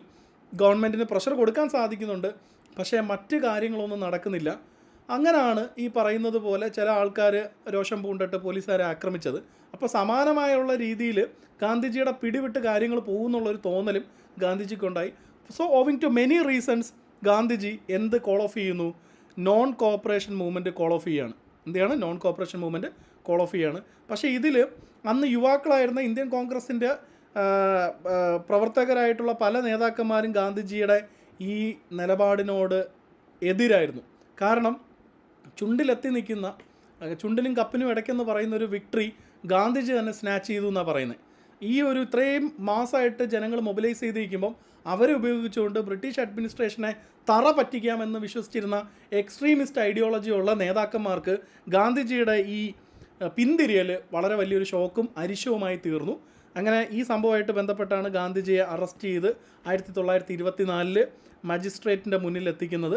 ഇതിന് ശേഷമാണ് ഞാൻ പലവട്ടം സൂചിപ്പിച്ചുകൊണ്ട് ഗാന്ധിജി ഒരു രാഷ്ട്രീയ വനവാസത്തിന് പോകുന്നുണ്ട്, ഒരു റിട്ടയർമെൻറ്റ് എടുക്കുന്നുണ്ട്. അതെടുത്താണ് അദ്ദേഹം ഗുജറാത്തിലെ സബർമതിയിലോട്ടൊക്കെ പോകുന്നത്. അപ്പോൾ ആഫ്രിക്കയിൽ നിന്ന് വന്ന് ഈ 1927-24 മജിസ്ട്രേറ്റിൻ്റെ മുമ്പിലെ ട്രയൽ വരെ ഉള്ളത് ഗാന്ധിജിയുടെ ഒരു ഫേസാണ്. അതിനുശേഷം ഗാന്ധിജി സബർമതിയിൽ പോയി ചർക്കയിൽ നൂല് നോറ്റ് ആടിനെയും തീറ്റി ആട്ടുംപാലും ഉണ്ടാക്കിയൊക്കെ ജീവിക്കുകയായിരുന്നു. അങ്ങനെ ഇരിക്കുന്ന ഗാന്ധിജിയുടെ കാലം അവസാനിച്ചു എന്ന് കരുതി ഇരുന്ന ആളുകളുടെ മുമ്പിലോട്ടാണ് ഗാന്ധിജി വീണ്ടും മാസമായിട്ട് 1930 വരുന്നത്. ഗാന്ധിജി തീർന്നെന്ന് പലരും കരുതി. 24 നിങ്ങൾ ആ സമയത്ത് ജീവിച്ചിട്ടില്ലല്ലോ, അതുകൊണ്ട് അറിയത്തില്ല. 6 വർഷത്തോളം ഗാന്ധിജി ഓൾമോസ്റ്റ് സൈലൻ്റ് ആയിരുന്നു. ഗാന്ധിജി മടങ്ങി വരണമെന്നൊക്കെ ആവശ്യപ്പെട്ട് കുറേ ആൾക്കാർ സബർമതിയിൽ പോകുമായിരുന്നെങ്കിലും ഗാന്ധിജിക്ക് ആക്റ്റീവ് പൊളിറ്റിക്സിലോട്ട് വരാൻ താല്പര്യമില്ലായിരുന്നു. അപ്പോൾ ഗാന്ധിയൻ എപ്പിസോഡ് കഴിഞ്ഞെന്ന് ഗാന്ധിയുടെ വിമർശകരും ഗാന്ധിയെ ഫോളോ ചെയ്യുന്നവരും ഈവൻ ഗാന്ധിജിക്ക് പോലും അറിയത്തില്ലായിരുന്നു ഗാന്ധിജി ഇനി ഇന്ത്യൻ രാഷ്ട്രീയത്തിലോട്ട് ഗാന്ധിജിയുടെ വിധി ഇനിയാണ്, ഗാന്ധിജിയുടെ നിയോഗം ഇനിയാണെന്നുള്ളത് ഗാന്ധിജിക്ക് പോലും അറിയാത്ത. ഇതുപോലെയാണ് നമ്മുടെ എല്ലാം കാര്യങ്ങൾ.